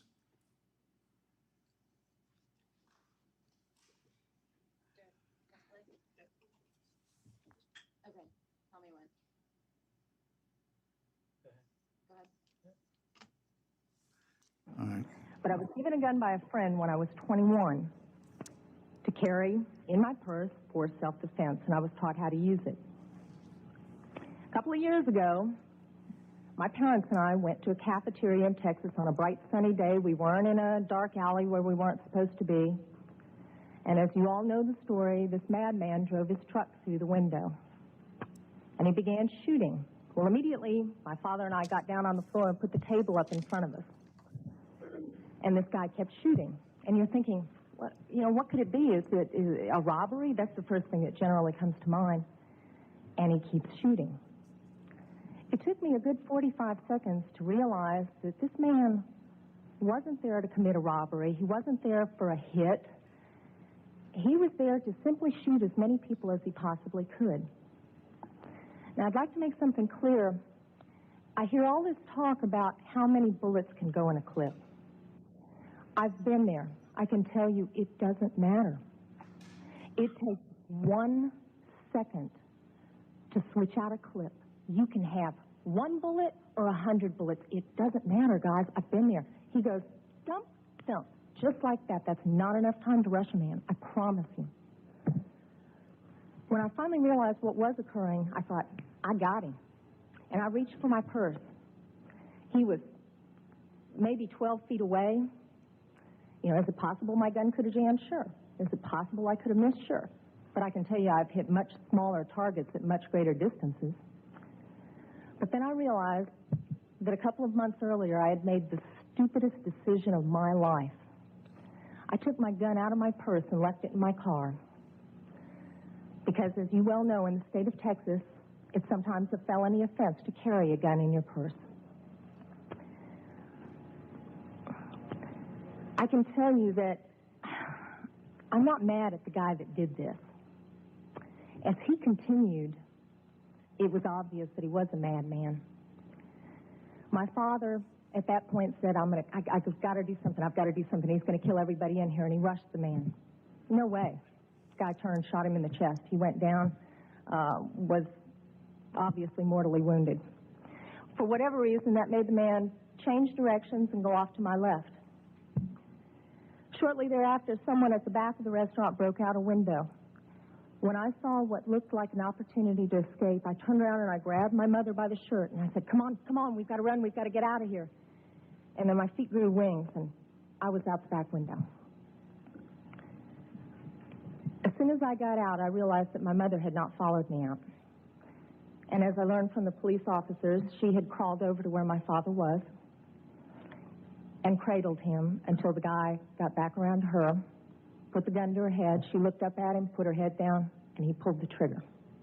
My parents had just had their 47th wedding anniversary. She wasn't going anywhere. As I mentioned, I'm not really mad at the guy that did this, and I'm certainly not mad at the guns that did this. They didn't walk in there by themselves and pull their own triggers. The guy that did it was a lunatic. That's like being mad at a rabid dog. I'm mad at my legislators for legislating me out of the right to protect myself and my family. Thank you. Dr. Huff has been very helpful in getting good legislation passed in Texas. But once again, there is nobody in here that I know of that is not just heartbroken over mass shootings. But once again, I find myself urging what I have for years. We ought to have hearings to get to the bottom of why people are taking guns and shooting. We've had guns throughout our history, modern weapons for the times throughout our history, but only in more recent history do we have so many mass shootings. And I would suggest one place to start, no matter how well-intentioned the war on poverty was, the federal government started paying people to get the father out of the home. And John Adams said this Constitution was intended for a moral and religious people. It is absolutely inadequate for any other.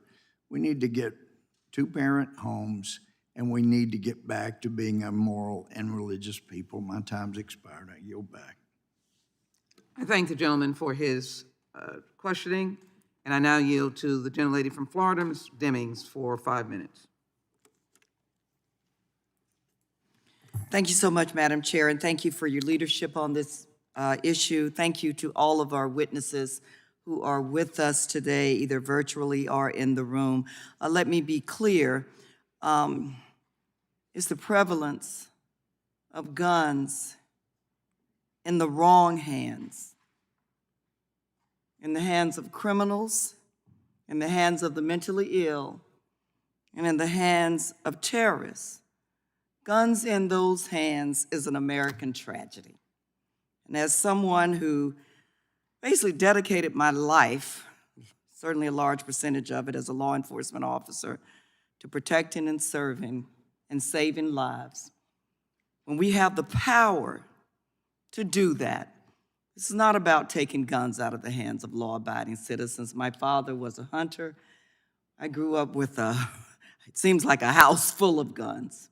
I carried one for a lot of years. But it's about keeping guns out of the wrong hands, not out of the hands of law-abiding citizens. Look, Pulse nightclub is in my district. Don't ask me not to care about the victims of that. Parkland is in my state. Don't ask me not to care about the victims in Parkland.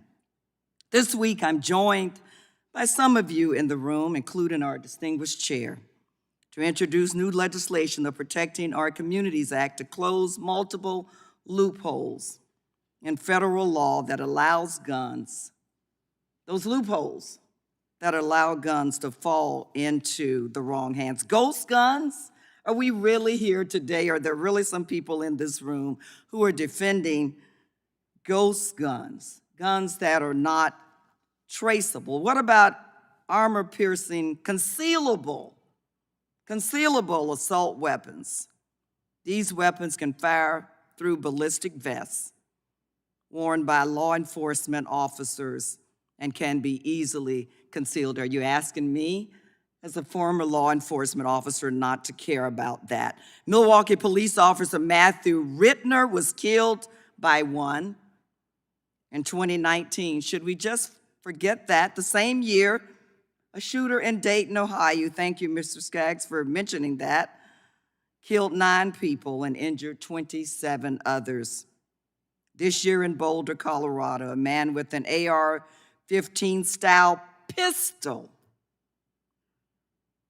killed 10, including a responding officer. These weapons should be regulated under the National Firearms Act, but were specifically designed by gun companies to avoid those rules. We need to close loopholes in our background checks system, taking action to keep guns out of the wrong hands. I say that yet again, it's not controversial. The vast majority, because we do represent people throughout this nation, the vast majority of Americans agree that we should be taking straightforward steps to keep guns out of the wrong hands. Legislation can help us fulfill that mission. I still want, as a member of Congress, to protect and serve and save lives. And I'm asking my colleagues to join us in that effort. Mr. Skaggs, I really do have a question. You discussed in your testimony the proliferation and lethality of armor-piercing handguns, weapons that would be regulated under the National Firearms Act, both through the Law Enforcement Protection Act and the Protect Our Communities Act. Can you speak more in detail about why these particular weapons and the ammunition they fire are so dangerous to law enforcement and, quite frankly, to our children, our neighbors, our co-workers, our friends, and so many others? Absolutely. Thank you, Congresswoman Demings. You know, as you've pointed out, these weapons fire rifle ammunition that can penetrate body armor that is worn by law enforcement for self-protection, yet they're concealable, which makes them easier to transport. It makes them, frankly, easier to bring into spaces like a shopping market, like a grocery store in Boulder, Colorado, and just commit the horror that occurred there.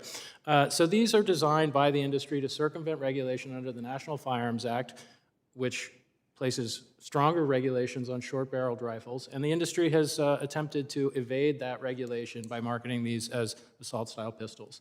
They're dangerous to law enforcement, absolutely, but they're dangerous to American families and communities as well. Thank you so much, Mr. Skaggs. Madam Chair, I yield back. I thank the gentlelady for her questioning, and I'm very happy to yield now to the ranking member of the subcommittee, Mr. Biggs. I thank the... 5 minutes. Thank you, Madam Chair. We've heard a lot, and we all want to get to the root cause, I would assume, of what causes mass gun violence. But I think that we have to put some things in context. And one of those is we rarely hear about the defensive use of guns, or the amount of lives guns save every single day. CDC estimated between 500,000 to 3 million per year lives are saved by the defensive use of firearms.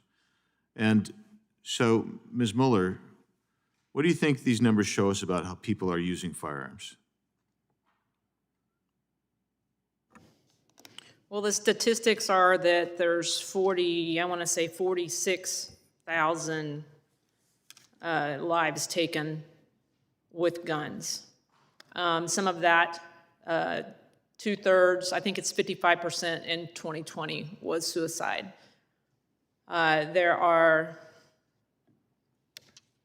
It gets the number down to in the teens that we're talking about people that would, in your your districts that would meet a gun in a gun crime.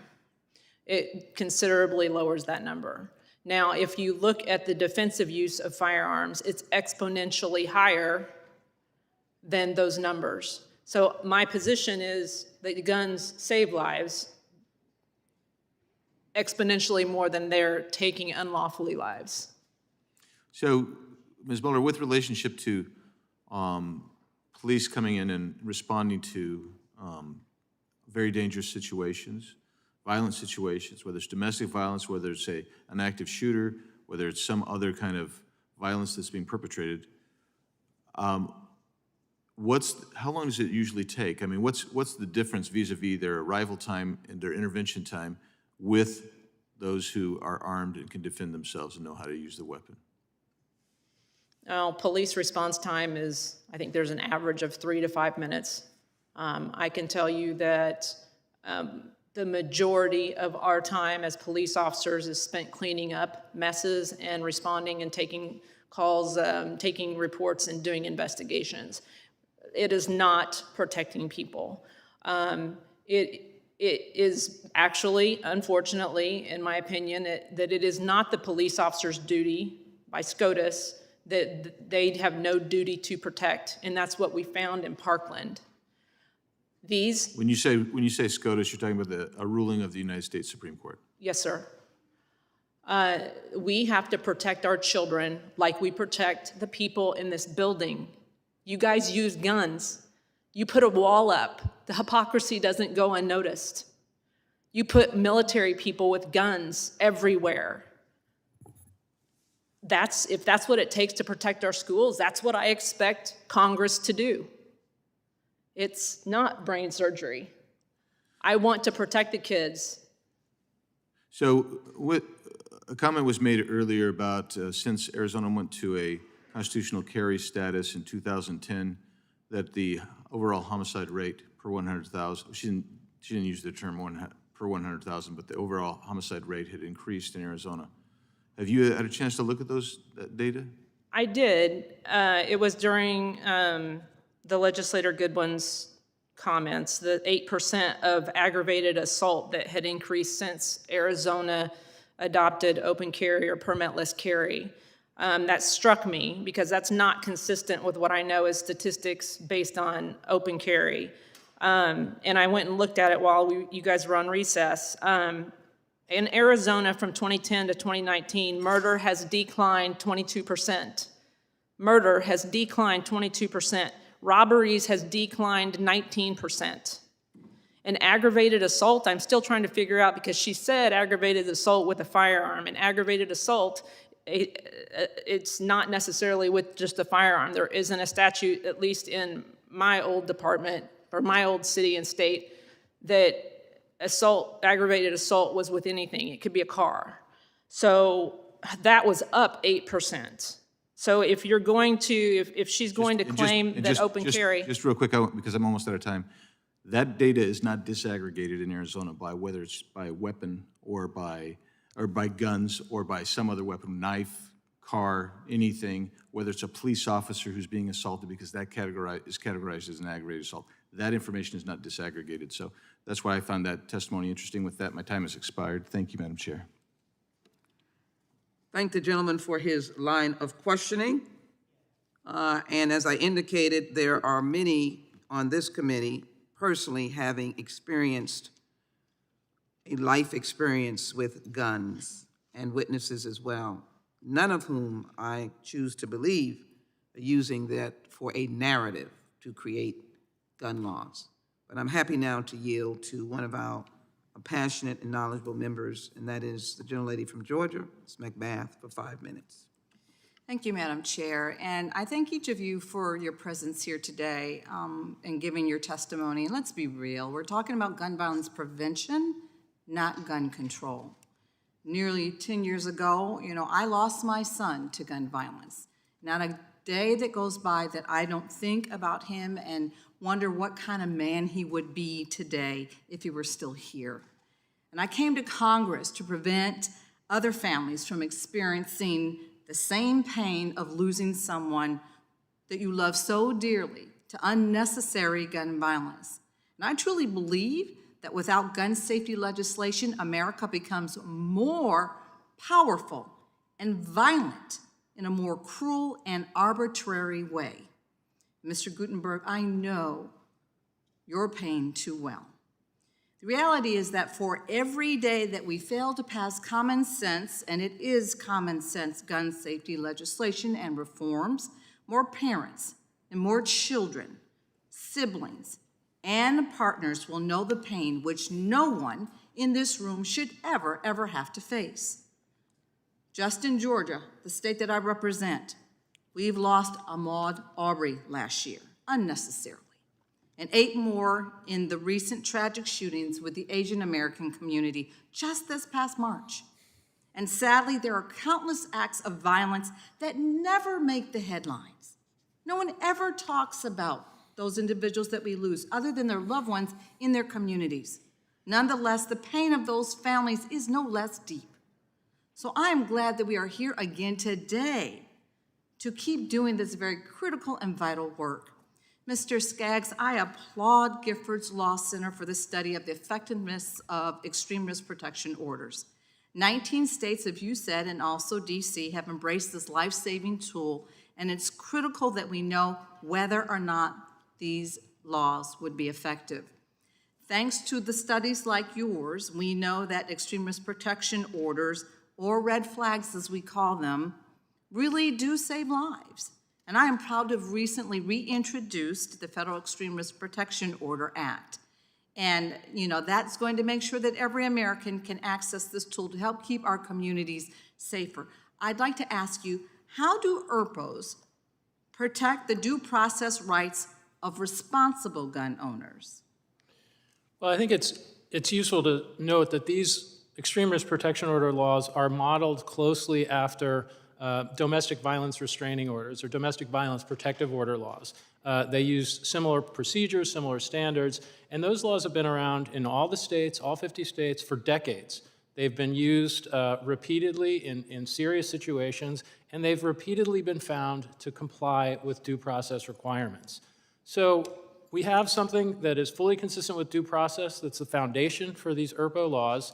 They, too, are consistent with due process. And with all that we hear about due process, I don't hear anyone pointing to any court that has ever found that any of these ERPO laws have problems with due process. And there's a reason that we haven't heard of that, because there isn't a problem. Thank you. And our colleague mentioned earlier that there might be misuse of the ERPOs. So are there any penalties for those that actually abuse the use of ERPOs? Yeah, the ERPO laws around the states all include protections so that if someone, for frivolous reasons or harassing reasons, files one of these, that person then subjects themselves to penalties. It's akin to perjury, which under federal law, it can carry a 5-year prison sentence. Under your bill, I believe there's a $1,000 fine if anyone files a frivolous or harassing request for an ERPO, and that's similar to the states that prevent the misuse of the system by ensuring accountability for anybody who tries to abuse the system. Thank you for that. And Mr. Gutenberg, and I'm proud to be a co-lead of Jamie's Law, which is named after your daughter, which you mentioned today, who you lost when she was just 14. Our laws already prohibit certain people from obtaining both firearms and ammunition, but current law doesn't require background checks for ammunition. Jamie's Law merely requires just that, a background check for ammunition purchases. Please explain to this body today how Jamie's Law actually saves lives. And I thank you for asking that. We just saw a video played here a short while ago. That was a really old video. I don't know what year it's from, but I bring it up because unlike back then, today we have about 400 million weapons on the streets of America. That's a fact. And unfortunately, if you're a prohibited buyer of a firearm, you're also by law prohibited from getting the ammunition. But there's no requirement for a background check on ammunition. So amongst that 400 million that are in the hands of people who may want to kill us, they can get their weapon, steal it, get it from somewhere where it was unlocked, or a variety of other ways, and simply walk into the store and buy the bullets. Jamie's Law shuts down that loophole. It ensures that people who are currently unable to buy firearms, who can't pass a background check, they can't just walk in and buy the ammunition to use the weapon. Jamie's Law will save lives immediately if passed, because it shuts down that loophole. It takes that ability of those who do intend harm, who are in possession of weapons that they shouldn't be in possession of, from getting the ammunition to carry out the crime. Thank you. Thank you. You both, and I'm out of time. I thank the gentlelady for her questioning as well. I'm now delighted to yield to the gentleman, Mr. Massey. Thank you, Madam Chair. There are a lot of falsehoods that I want to disprove here today in the short time that I have. The first of which is that Republicans don't care about life or victims. We care about victims. I care about the victims of gun control. My former employee, my former staff member, watched her husband killed in front of her because she followed the gun control laws, and her assailant, her stalker, did not. She left her concealed carry weapon in her car because it was a gun-free zone. It's a sign that no criminal ever pays attention to. So let me start with some of the other falsehoods here. The Charleston loophole. Democrats say if there had just been a few more days to check Dylan Roof's background, Roof would have been stopped from buying a gun. Here's the problem with that assertion. You can't buy a gun if you have a felony or certain misdemeanor convictions, or if you're arrested but not yet convicted of a crime, of a possible prison sentence of at least 1 year. But Roof's arrest was for a misdemeanor drug offense, which had a maximum possible sentence of 6 months. A longer waiting period, which the Democrats have asked for and said would solve a lot of problems, would not have blocked his gun purchase. If Democrats want a waiting period, then pass a waiting period. Don't use a tragedy as an example that doesn't apply. If they want to ban misdemeanor offenses for people who've committed them from possessing a gun, then do that. But don't call it the Charleston loophole. It's not a loophole. Fact check me on this. Now, let's talk about safe storage laws. I asked unanimous consent to enter an article into the record from the Journal of Law and Economics. I'll read a little bit of the abstract. Without objection, so ordered. Thank you, Madam Chair. It's frequently assumed that safe storage gun laws reduce accidental gun deaths and total suicides, while the possible impact on crime rates are ignored. But the abstract says, we find no support that safe storage laws either reduce juvenile accidental gun deaths or suicides. Instead, these storage requirements appear to impair people's ability to use guns defensively. It's just common sense. If somebody breaks into your house and your gun's locked up, how are you going to use it to defend yourself? We don't want to see a victim of gun control, and this would cause more victims of gun control. Now, let's talk about background checks.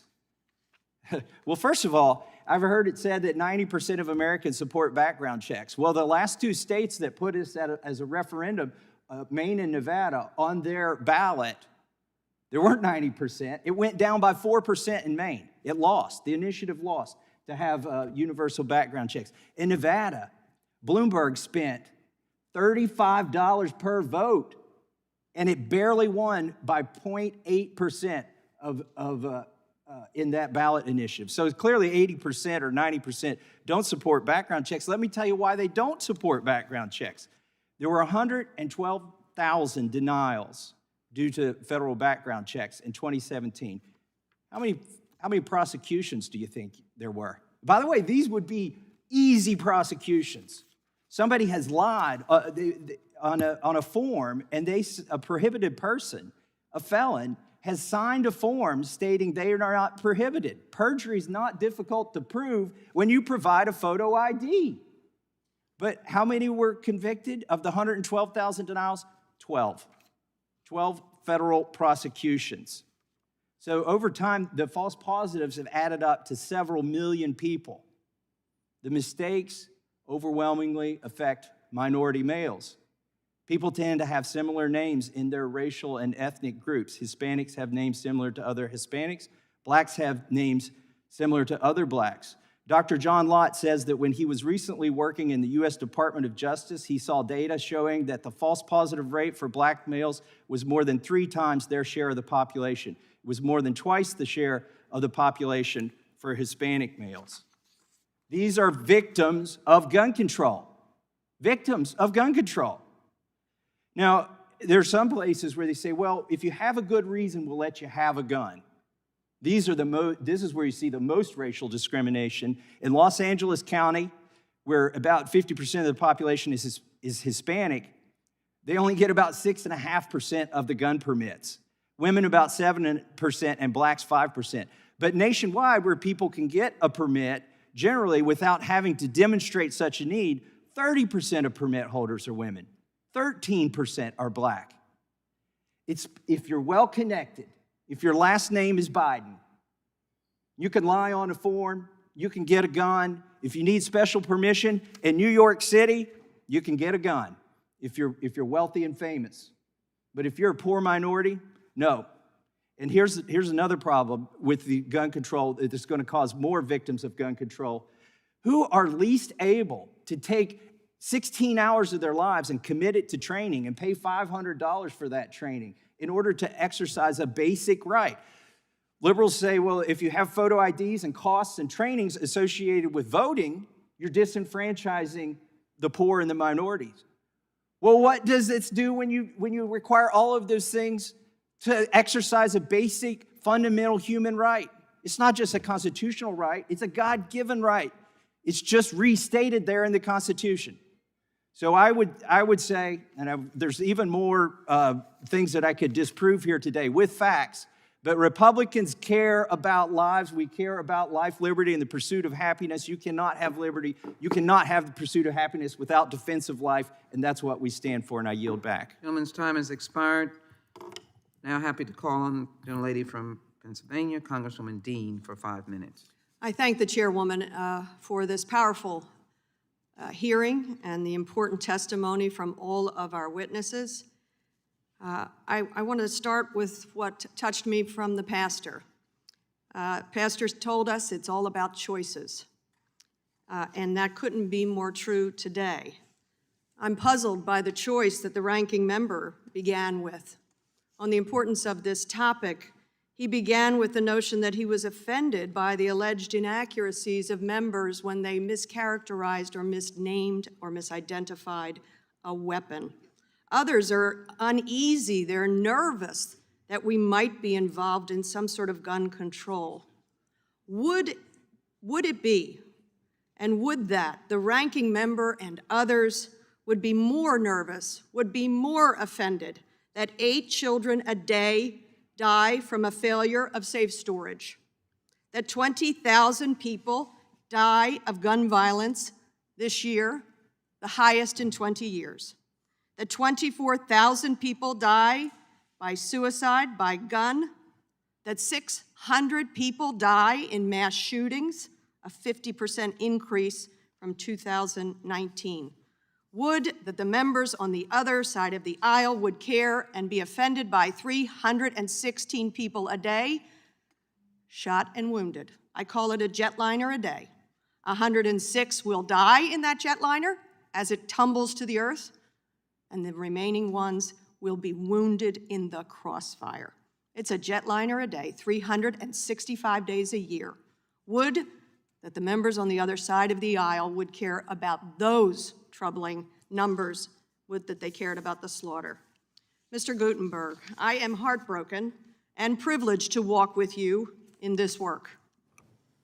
Per your testimony, firearm owners who keep their guns locked or unloaded are at least 60% less likely to die from firearm-related suicide, and adolescents in these households have significantly lower risk of firearm suicide or of being unintentionally shot. With different firearm storage mechanisms, from underneath a bedroom pillow or from inside Tupperware or above a bureau, what should members of Congress know about really, truly safe storage devices for guns in the Prevent Family Fire Act? You know, listen, my friends Mike and Kristen Song, their son is dead because somebody kept a gun in a shoebox. That's not safe storage. There are all sorts of easily accessible locking devices that can be kept in a home, some with smart technology, and I think we ought to be really, really working harder on that. But safe storage does not remove anyone's right. It does not remove their access to a weapon. It does not make it hard for them to use their weapon. It may save lives. I brought some different things here. For example, this is the Betsy DeVos School Safety Report after Parkland. This is the Secret Service report. And this is the Marjorie Stoneman Douglas report. Every one of them talks about the fact that the majority of kids who use weapons in shootings get them from a home where they were improperly locked or stored. Those are simple facts. That is truth. And so a requirement that we lock and safely store a device is not an infringement upon anybody's right. I heard everything that was said down there. I will simply say I reject almost all of it. And my daughter would be alive today if somebody put the rights of all of us to be free from gun violence. We ought to be able to say we respect the rights of gun owners, but we also recognize we can be better, we can do better to save lives. I also just have to say something about Parkland since it came up, okay? Because my daughter died in Parkland. And so when people bring it up, it matters. You're right, law enforcement failed that day. There's no question about it. I am painfully aware of that. But to say that nobody would have died that day if law enforcement had shown up is simply inaccurate and wrong. And in fact, while my daughter might have been saved, she was on the 3rd floor. Everyone on the 1st floor still would have been shot and killed, most likely. If you're okay with that as an outcome, that's on you, but I'm not. We can be better than this. We're gonna be better than this. And I am counting on this body to get some of these laws passed. Thank you. And I see my time is nearly expired. Do I have time for one quick question in terms of undetectable? The gentlelady is quick.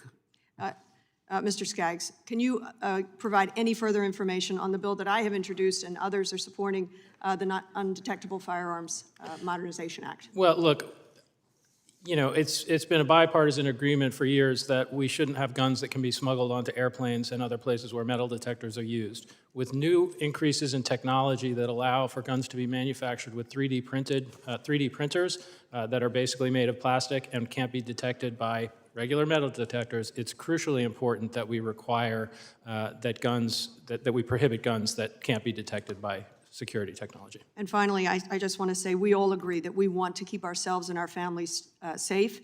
We want one other thing, to end this slaughter. And I yield back. I thank the gentlelady for her very forceful questioning. The Republicans reserve, and so I will yield to the gentlelady from Pennsylvania as well, Congresswoman Mary Gay Scanlon. Thank 5 you. minutes. Thank you to all of our witnesses for your testimony here today, including those who have suffered such excruciating loss. And thank you, Chairwoman Jackson-Lee, for calling this important hearing about gun violence, which is unfortunately a horrifying reality in parts of my district. The spike in mass shootings that we're seeing across the country right now is appalling. But what doesn't make the headlines often enough is the steady toll of gun violence that plagues too many communities, including those in my district, day in and day out. During the pandemic, shootings never stopped in neighborhoods throughout my district, including in Chester and Philadelphia. 2 weekends ago, 7 people were killed and 18 injured in gun violence in one weekend. The city has lost more than 150 lives in over 700 shootings so far this year, and a heartbreaking number of those victims were children, some as young as 6 years old. Yesterday in Southwest Philadelphia, there was a community rally at the Mitchell Elementary School to bring attention to the unrelenting gun violence in that neighborhood. There have been 46 shooting victims within a few blocks area just this year. And that gun violence hasn't occurred because of a lack of training in gun safety. The gun violence in Kingsessing and elsewhere has occurred because this body has not passed legislation to stop the flow of illegal guns and ghost guns into our communities, to stop the sale of guns to people who we all agree should not have them, and to stop the flow of weapons of war to civilians. And we haven't given our communities the tools they need to stop this violence. You know, the The families and students at Mitchell Elementary School, many of them have refused the invitation to return to in-person learning this spring because of the epidemic, but not the COVID epidemic, because of the epidemic of gun violence in their community. The kids are afraid to go to school. Their parents are afraid to let them. So this isn't a Second Amendment issue, it's a public health crisis. And I know we all understand the response that a public health crisis demands, or at least many of us do. We need a comprehensive, multifaceted approach driven by research and data to address the many facets of the gun violence epidemic. Now, Mr. Skaggs, I have localities in my district currently working towards implementing the evidence-based strategy of group violence intervention. It was actually used in Philadelphia around 2012, 2013 with marked success, but like so many of these initiatives, it ran out of funding. So I was wondering if you could speak a little bit more about what that strategy entails? Sure. Well, there are programs that have been proven time and again to be effective. Communities that are racked with higher levels of gun violence are often, the patterns of gun violence in those communities involve a tiny percentage of the population who are most likely both to be shooters and also to be victims of gun violence. And strategies that target those individuals, intervene with those individuals, provide support, and make clear the consequences of continuing to engage in violent behavior have been shown time and again to produce the kind of results that you described. Oakland, California, to take just a single example, cut their gun violence rate in half by 50%. The problem with these programs is they're often not adequately or consistently funded. They require sustained funding, and that's really the key to their success.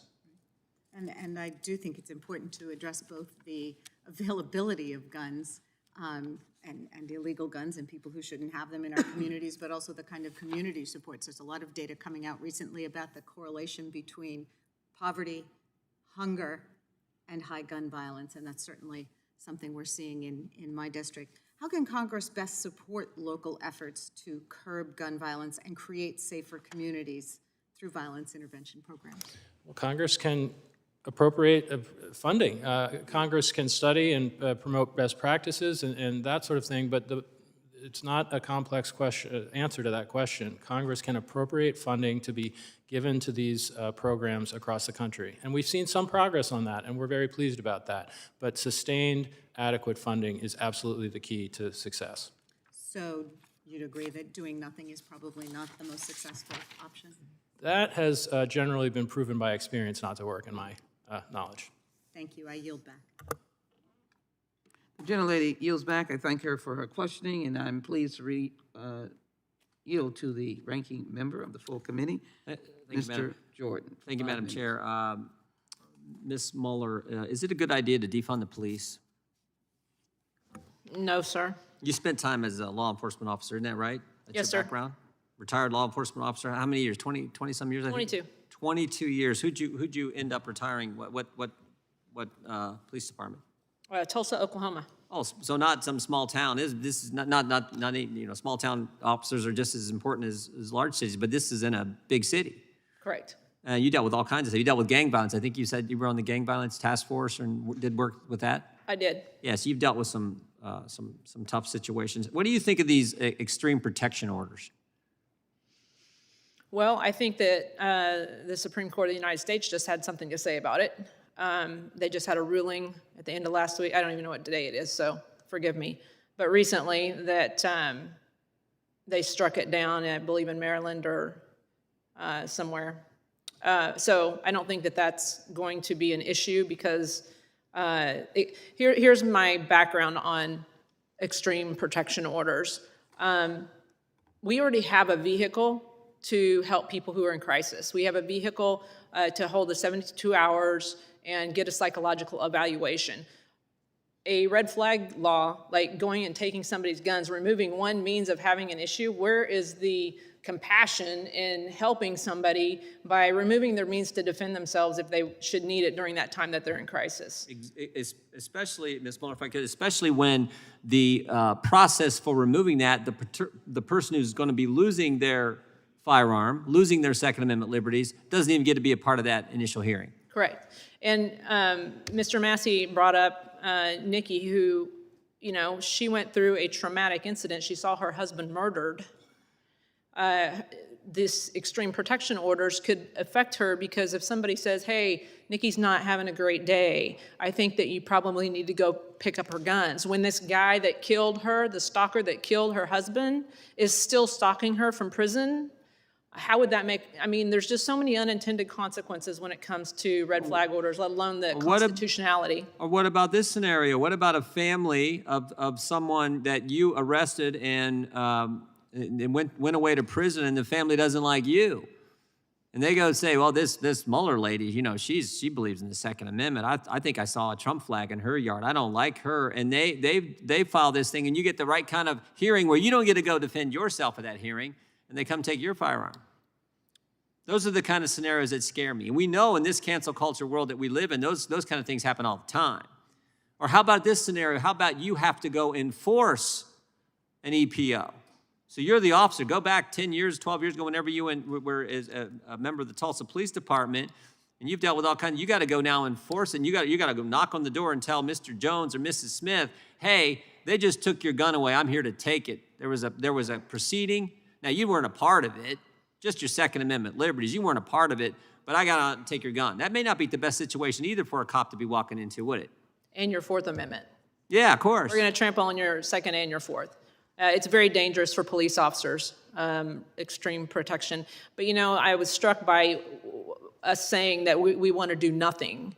I gave like 12 pages of testimony of things that I want to do, and everybody's talking about laws and things that I have ideas, and that's what I'm saying is a big injustice, is that you're not listening to me. It's you, the anti-gun people are so closed off to anything but their own agenda that they can't hear that we have measurable results in firearms education, and that we should be teaching our kids how to properly and safely be around firearms. It's just like water safety. Well, Ms. Miller, if you're doing great, but I promised my colleague and friend, Mr. Massey, I'd yield him some time, and I'm down to 40. So, Mr. Massey, you got my time.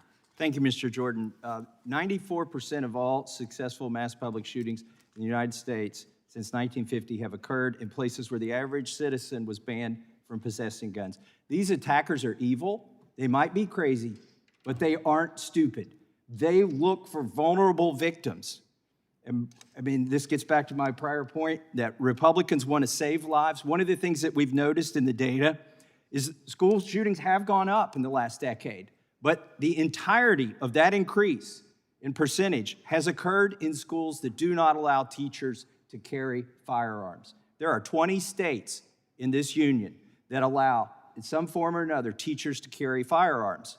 They haven't had, with the exception of gang violence outside of school hours or a suicide, they've not had a single shooting, not a single homicide in one of these schools that allows teachers to carry. So this is another area where I think if we would pass my Safe Students Act, which would remove the ambiguity on the federal law that, by the way, there's a federal law that bans anybody from bringing a gun into the school. That hasn't worked, but what it has done is made students less safe. So I would like to see us pass the Safe Students Act, and with that, I yield back. Gentleman's time has expired. We've been generous with the time for members who are interested in this topic, and I'm delighted now to yield to the gentleman from Rhode Island. Thank him for his leadership, Mr. Cicilline, for 5 minutes. Thank you, Madam Chair, and thank you for holding this really important hearing. The gun violence epidemic in this country that we face is like nowhere else in the world. In a recent national poll, 58% of American adults reported that they or someone they care for has experienced gun violence in their lifetime. Americans are 25 times more likely than people in other nations to experience gun violence.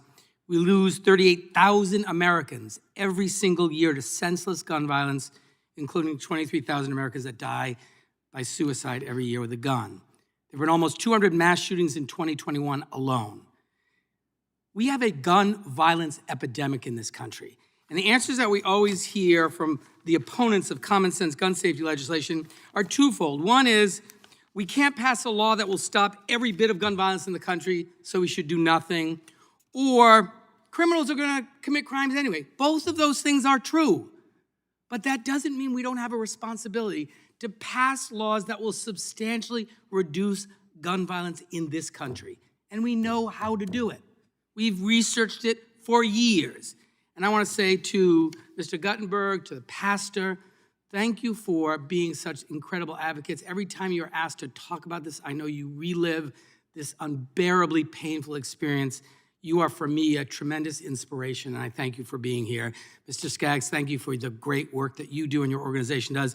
And while I don't have a question for Ms. Muller, one of the reasons that maybe people aren't listening to you, because when arguments are made that a deranged, seriously mentally ill person should get to keep a firearm which endangers the community, and the off chance that that dangerously mentally ill person will need the firearm to defend himself is lunacy. And that's why I think we find it difficult to listen to some of the things you've suggested today. We know what we need to do. Universal background checks, closing the Charleston loophole, the assault weapons ban, red flag laws, ban the sale of ghost guns, make sure that people buy ammunition, go through a background check. These things will save lives. And so the first thing I have is for you, Mr. Skaggs. Can you explain what the danger is with respect to the background check system with ghost guns? Because there's evidence that gangs and drug dealers and criminal elements are assembling and getting guns, ghost guns, and how does that relate to the background check system? Well, the reason ghost guns are so dangerous is because all the people you described are able to acquire these guns without a background check.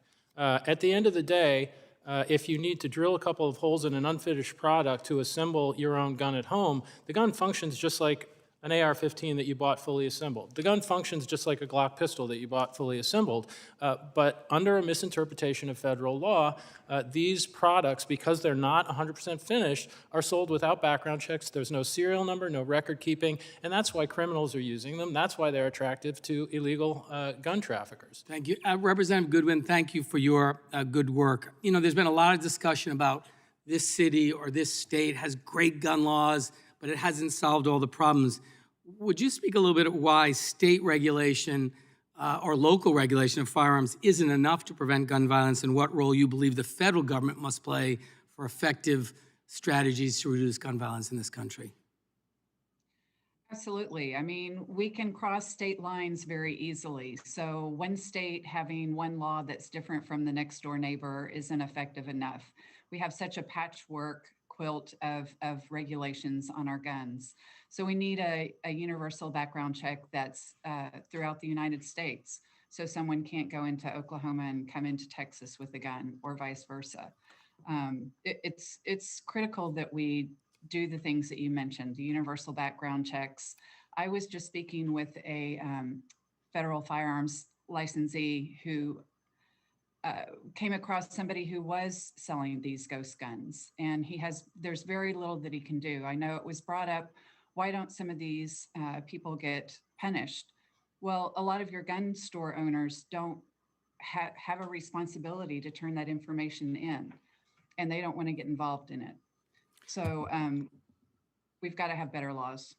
Thank you. And I just want to ask Mr. Guttenberg, my last 30 seconds. I know there was Ms. Muller said she was frustrated. I don't think by that she meant that you share the same frustration. You've lost a child, and you have come time and time again imploring the Congress of the United States to take action so that other children and other people across this country don't have their lives taken because of senseless gun violence. Do you have some final thoughts for this committee? Well, you know what? I'm going to go back to the ghost gun question and why this matters. Because another unfortunate friend of mine, Brian Mullenberger in California, whose daughter Gracie died in the Sauga school shooting of a ghost gun. Just so everyone here knows why this work matters. After his daughter was killed, his dead daughter, went online and purchased the components to then make a ghost gun. That's how easy it was, okay? So anyone who thinks we shouldn't be doing better than that, I mean, Brian documented the whole entire thing. And by the way, not only was she dead, she was, I think, 14 or 15 when she did it and was able to successfully achieve it. So your work matters. I thank you. I thank you. I thank you. Let's keep doing this. Thank you, and I yield back, Madam Chair. Gentleman yields back. His time has expired, and I am pleased to yield 5 minutes to the gentlelady from Texas, Ms. Escobar. Thank you, Madam Chair, and many thanks to our panelists today. On August 3rd, 2019, El Paso was in the crosshairs. We were at the intersection of America's hate epidemic, fueled by anti-immigrant rhetoric, rhetoric that is used, unfortunately, by colleagues of mine, and also fueled by the gun violence epidemic. And yes, ma'am, it's an epidemic. It was the deadliest targeted attack on Latinos in modern American history, an attack that created an entire region of gun violence survivors. Not just the victims and the survivors, but the healthcare professionals, the social workers, the therapists, the law enforcement officers, the journalists, and so many, literally hundreds of thousands of others in our region, suffering now from secondary trauma that is ongoing. And the ongoing consequences of this kind of attack doesn't just include physical or mental health consequences, long-lasting, enduring consequences, but financial consequences as well. Just as an example, El Paso local taxpayers are funding both the prosecution and the public defense leading up to and during the trial process of the domestic terrorist who committed this horrific attack. That process, which includes jailing the domestic terrorist, all the experts required for both his prosecution and his defense, this will cost taxpayers in my community, the same people who are gun violence survivors, they will now have to pay over $1 million as a result. This is just on the judicial process alone. This doesn't include the therapy. This doesn't include the ongoing surgeries and physical therapy, everything associated with the consequences of that attack. Immediately after that, my governor, Greg Abbott, came into my community, spoke with some of the survivors, and he promised that there would be action.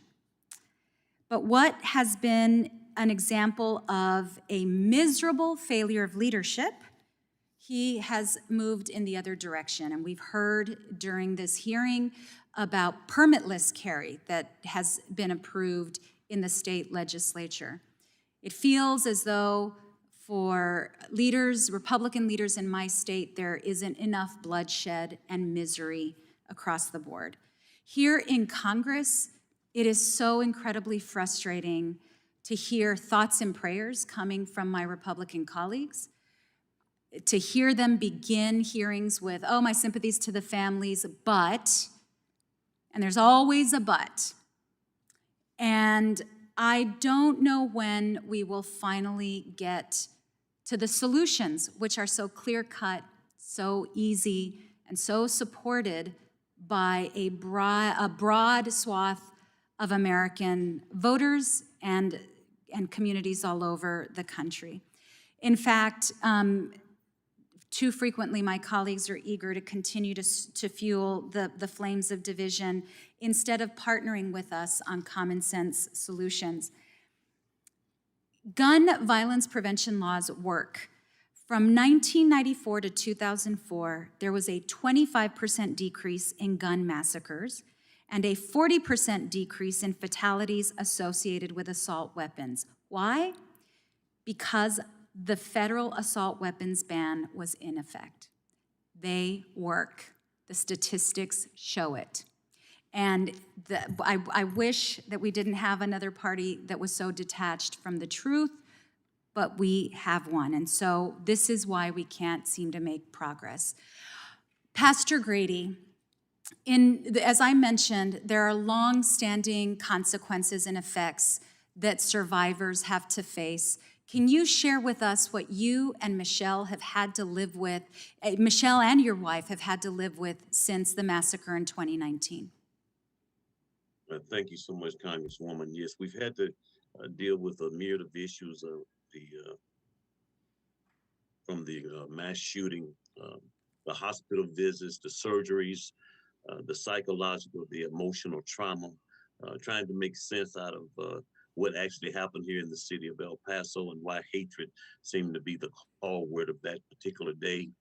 We've had to struggle with, watch Michelle as she had to rehabilitate, and she's still in a rehabilitative state, and how it has impacted our community, because we adopted a slogan, El Paso Strong, but our strength comes from the reality that our legislators have an awesome responsibility to make common sense gun legislation, to look at mental health issues, and to provide resources, community-based violence intervention programs. So we've had to deal with a myriad of issues, but I'm grateful to say that Michelle has risen to the challenge. My wife and I, we continue to, in our family, we continue to support her. And because of my work with crime survivors for safety and justice, we hear from other families in our city that are still reeling from the slaughter that happened in our city.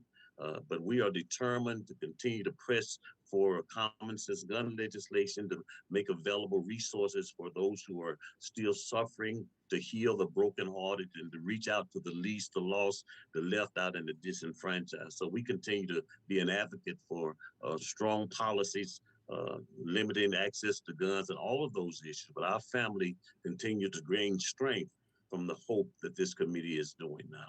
Thank you so much. Thank you, Pastor Grady. You, Mr. Gutenberg, and so many other survivors deserve justice and action. Madam Chair, thank you. I yield back. Gentleman's time has expired. Madam Chair, I have a unanimous consent request. Gentleman is recognized. Just to further support Congresswoman Escobar's presentation, I'd ask unanimous consent that this graph, which was reprinted in the Washington Post entitled "Gun Massacres Fell During the Assault Weapons Ban," which shows the gun massacres both before and after the ban, and a considerable increase. I'd also ask unanimous consent to inject into the record a fact check which determines that AR-15 style assault weapons were used in 11 or 10 of the last 11 mass shootings in this country. Without objection, so ordered. Now recognize Congresswoman Bush for 5 minutes.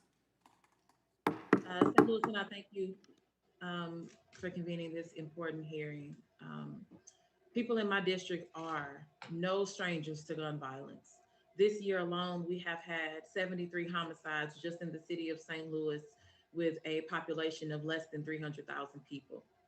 Countless incidents of domestic violence, child abuse, and other forms of traumatic community violence. For years, we've watched our neighborhoods, our schools, parks, and infrastructure be underfunded or actively defunded.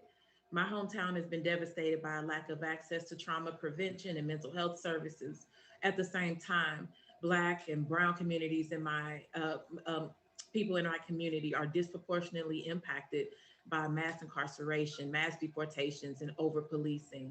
We must expand our understanding of gun violence, as well as propose solutions to attack gun control as a social issue rather than carceral. Preventing gun violence means prioritizing the well-being of our communities by bolstering social programs and providing resources and support for those who need it the most. Pastor Grady, I extend my sincerest empathy to you and your family for the trauma you endured following the El Paso massacre. I thank you for being here to speak on behalf of the countless victims of gun violence who have endured a similar fate. In the interest of preventing gun violence before it happens, can you speak to the utility of community violence prevention programs? Yes, I believe the community-based violence intervention programs really have a proven track record of being effective, are vital in ensuring the safety of our communities. It's relationship-based, it's outreach strategies, it's working with law enforcement as well as with the faith-based community, and to educate and to provide resources, human resources, funding, that we might be able to arrest some of the ills that continue to perplex our communities. And again, one of the keys of achieving a more just and peaceful America will be focusing on significant investment of strategies that reduce violence. that brings communities together to expose the darkness, to offer the light, because it's not just one particular thing that causes mass shootings. It is a community, it is a dis-ease, it is a not at ease in our communities based on resources, and then incarceration rates. Again, and what happens once a person is released from institutionalized places where they are supposed to be rehabilitated. And as you know, I'm from St. Louis. Many times when someone is released from incarceration, they drop him off maybe a block from where they picked him up. Right. So back into that environment consistently. So I believe, again, that if we could continue to get funding for our community-based intervention programs, if we could continue to work with the faith-based community and to invite our law enforcement agencies to be more community-based, we can begin to arrest this situation and circumstance. Thank you so much, Congresswoman. Oh, thank you. Thank you. That's Grady. Mr. Skaggs, as Policy Director of the Giffords Law Center, can you speak to how these laws are applied in practice? And specifically, can you describe potential unintended consequences of these gun safety policies for Black and Brown communities, who are often the ones that are disproportionately criminalized and charged and prosecuted for firearms? The unintended consequences. I think there are serious structural problems with our criminal justice system and mass incarceration in this country, and all too often Black and Brown Americans bear the brunt of those structural problems. And I think it's critically important that any of the policies that we're looking at, we look very carefully at enforcement to ensure even-handed, fair enforcement, and there's a very, very long way to go. But I think the policies we're talking about today are important steps forward to addressing this ongoing crisis. And I think we need to pass the bills that we've been talking about. Thank you. I firmly believe we have the power to transform our community with intentional and deliberate policies that encourage the overall health and the well-being of those who have the least. Carceral solutions only serve to exacerbate these issues and increase the number of interactions between civilians and the police. It is time to fully fund and support community-led and develop solutions to address the root causes of trauma and of gun violence. We cannot police our way to public safety. Thank you, and I yield back. We thank the gentlelady for her questioning, and both the ranking member and myself have some closing remarks and inquiries that I may wish to make at this time, and then we will close the hearing. First of all, I'd like to thank all of the members who have come and have been thorough, concerned, and seeking information to be problem solvers. Thank you so very much. With that, let me yield to the ranking member. I thank the chair, and I appreciate your kindness in allowing me to take a few minutes to speak and try to clarify a few things. First of all, I want to talk about the Coniglia case, which is the case that was referenced by Ms. Mueller. That case was a case involving a Fourth Amendment seizure by police officers of a gun. It was ruled 9-0 that there was a Fourth Amendment right by that individual to have that gun, and was taken from this home without a search warrant, without correct due process. And it was not directly a red flag case, but it was a search and seizure. It turned on Fourth Amendment rights, not Second Amendment rights. But Justice Alito, in his opinion, opined that, quote, I'm going to quote this, provision of red flag laws may be challenged under the Fourth Amendment, close quote. He set the stage for red flag laws being potentially violative of the Fourth Amendment. That is, I think, something that everybody in here should be concerned about. I wanted to get to something that was in the written statement of Mr. Skaggs, and I don't think it was alluded to. People talked all around it, but I just want to get to this point. It was on page 3 of your point, and I enter it only because I think it's a point of interest, because you were discussing suicides in here, and we've discussed suicides, and I think you said they were, in your written testimony, that they were about 60%, and I think my data indicates it's 56%, and I think Ms. Mueller testified 55%. But nonetheless, Suicide by gun is about somewhere between 55 and 60% of all gun violence in the country. And, but guns are used in only 5% of suicide attempts, but they are just much more effective than other forms of suicide. I think we all can acknowledge that, but I just wanted to clarify that because I don't think it was clarified in the testimony. With regard to ghost guns, to manufacture a firearm that's intended for sale without a federal firearms license is already illegal. And that's important to understand and remember. So if someone's manufacturing a ghost gun for the purpose of sale, that violates already current federal law. I also have a number of pieces. I mean, Mr. Gutenberg mentioned that the original testimony that we saw of Ms. Hupp was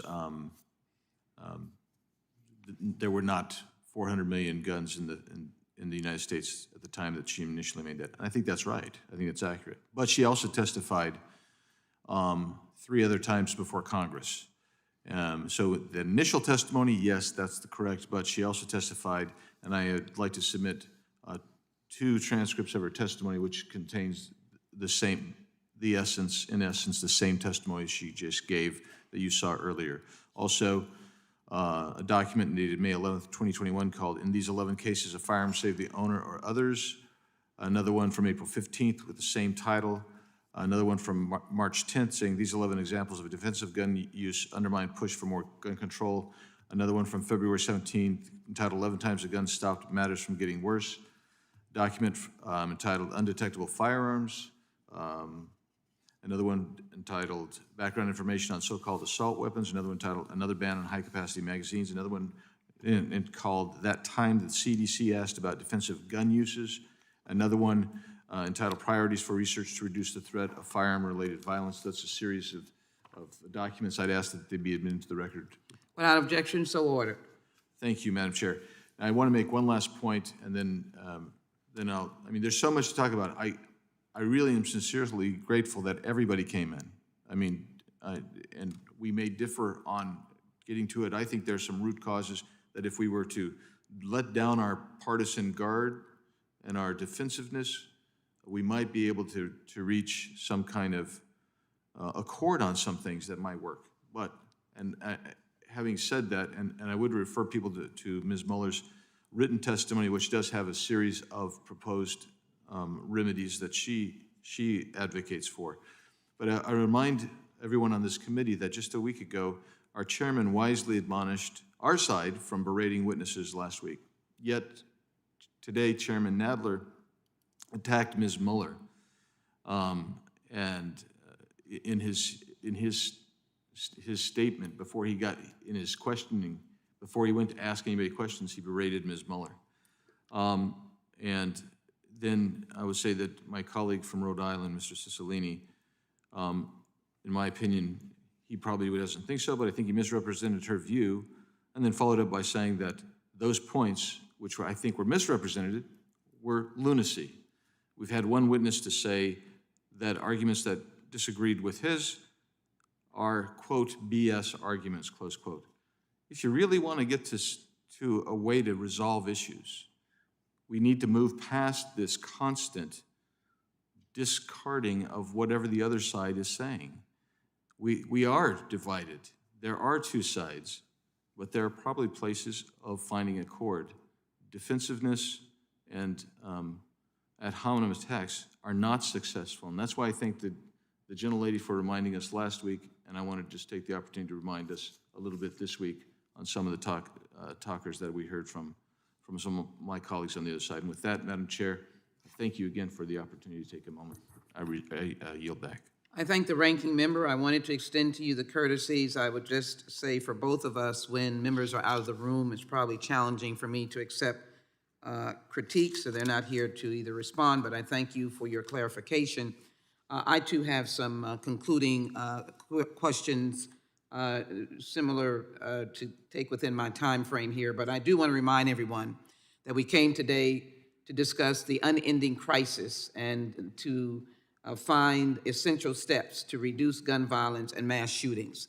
So I have some quick round robin for witnesses that I did not get a chance to indicate a question, and I'll be very succinct, and I ask the witnesses to be so. I want to start with Representative Goodwin and to just answer the question that the potential of permitless guns, will that, in your opinion, produce more death and more bloodshed?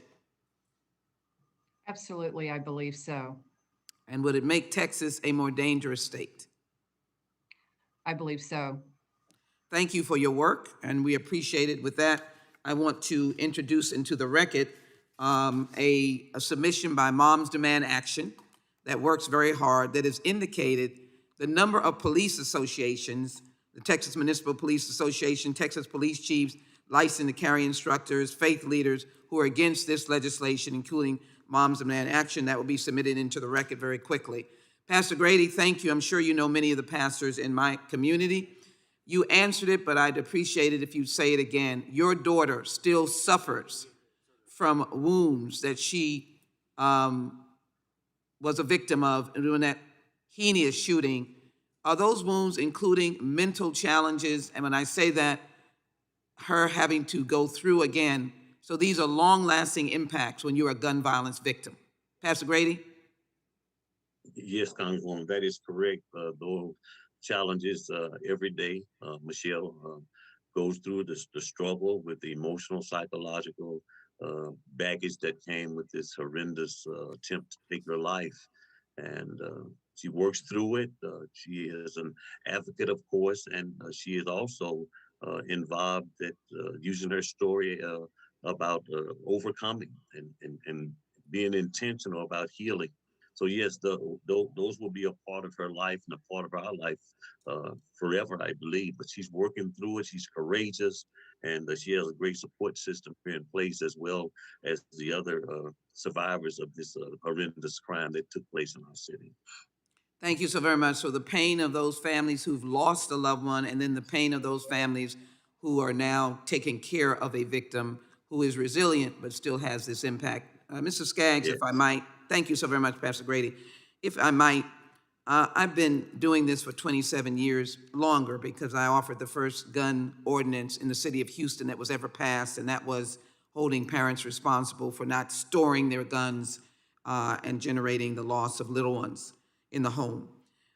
Can you present for me legally the Second Amendment and its ability to stand alongside of those of us who are advocates for gun safety? Are we arguing against the Second Amendment when we argue against ghost guns, argue for storage, argue for background checks, argue for banning assault weapons? Is the Second Amendment compatible with gun safety?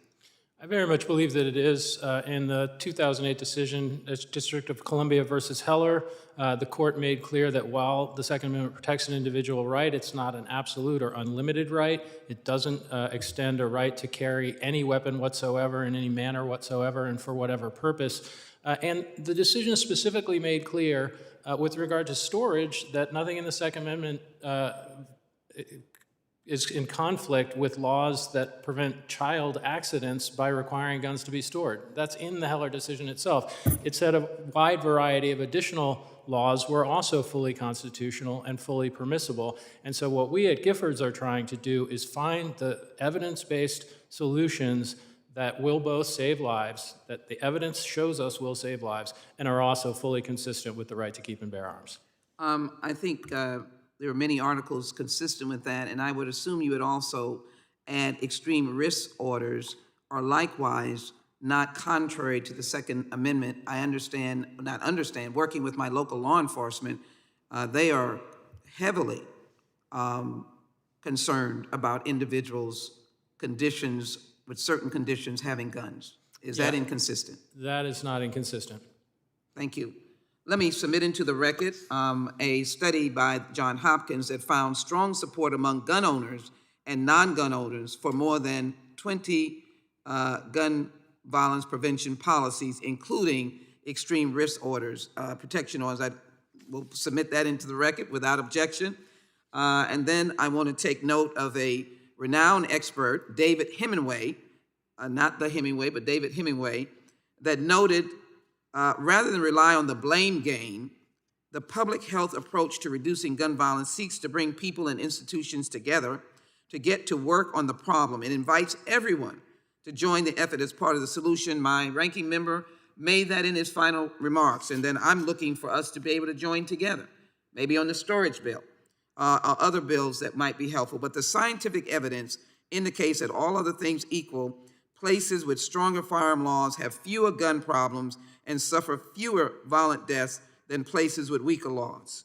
Let me conclude with you, Mr. Guttenberg, and let me indicate that your member, who's been so much a champion, had rain delay, and that is, of course, Mr. Deutsch, who is a member of this committee, and he sends his best wishes by way of his staff. I want that to be noted on the record. But you suffered an unspeakable pain.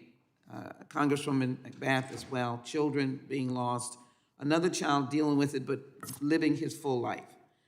How do you speak to those who would suggest that your pain and advocacy is anti-police, that you are a defund the police advocate, and that you cannot see the value of good policing, good police conduct?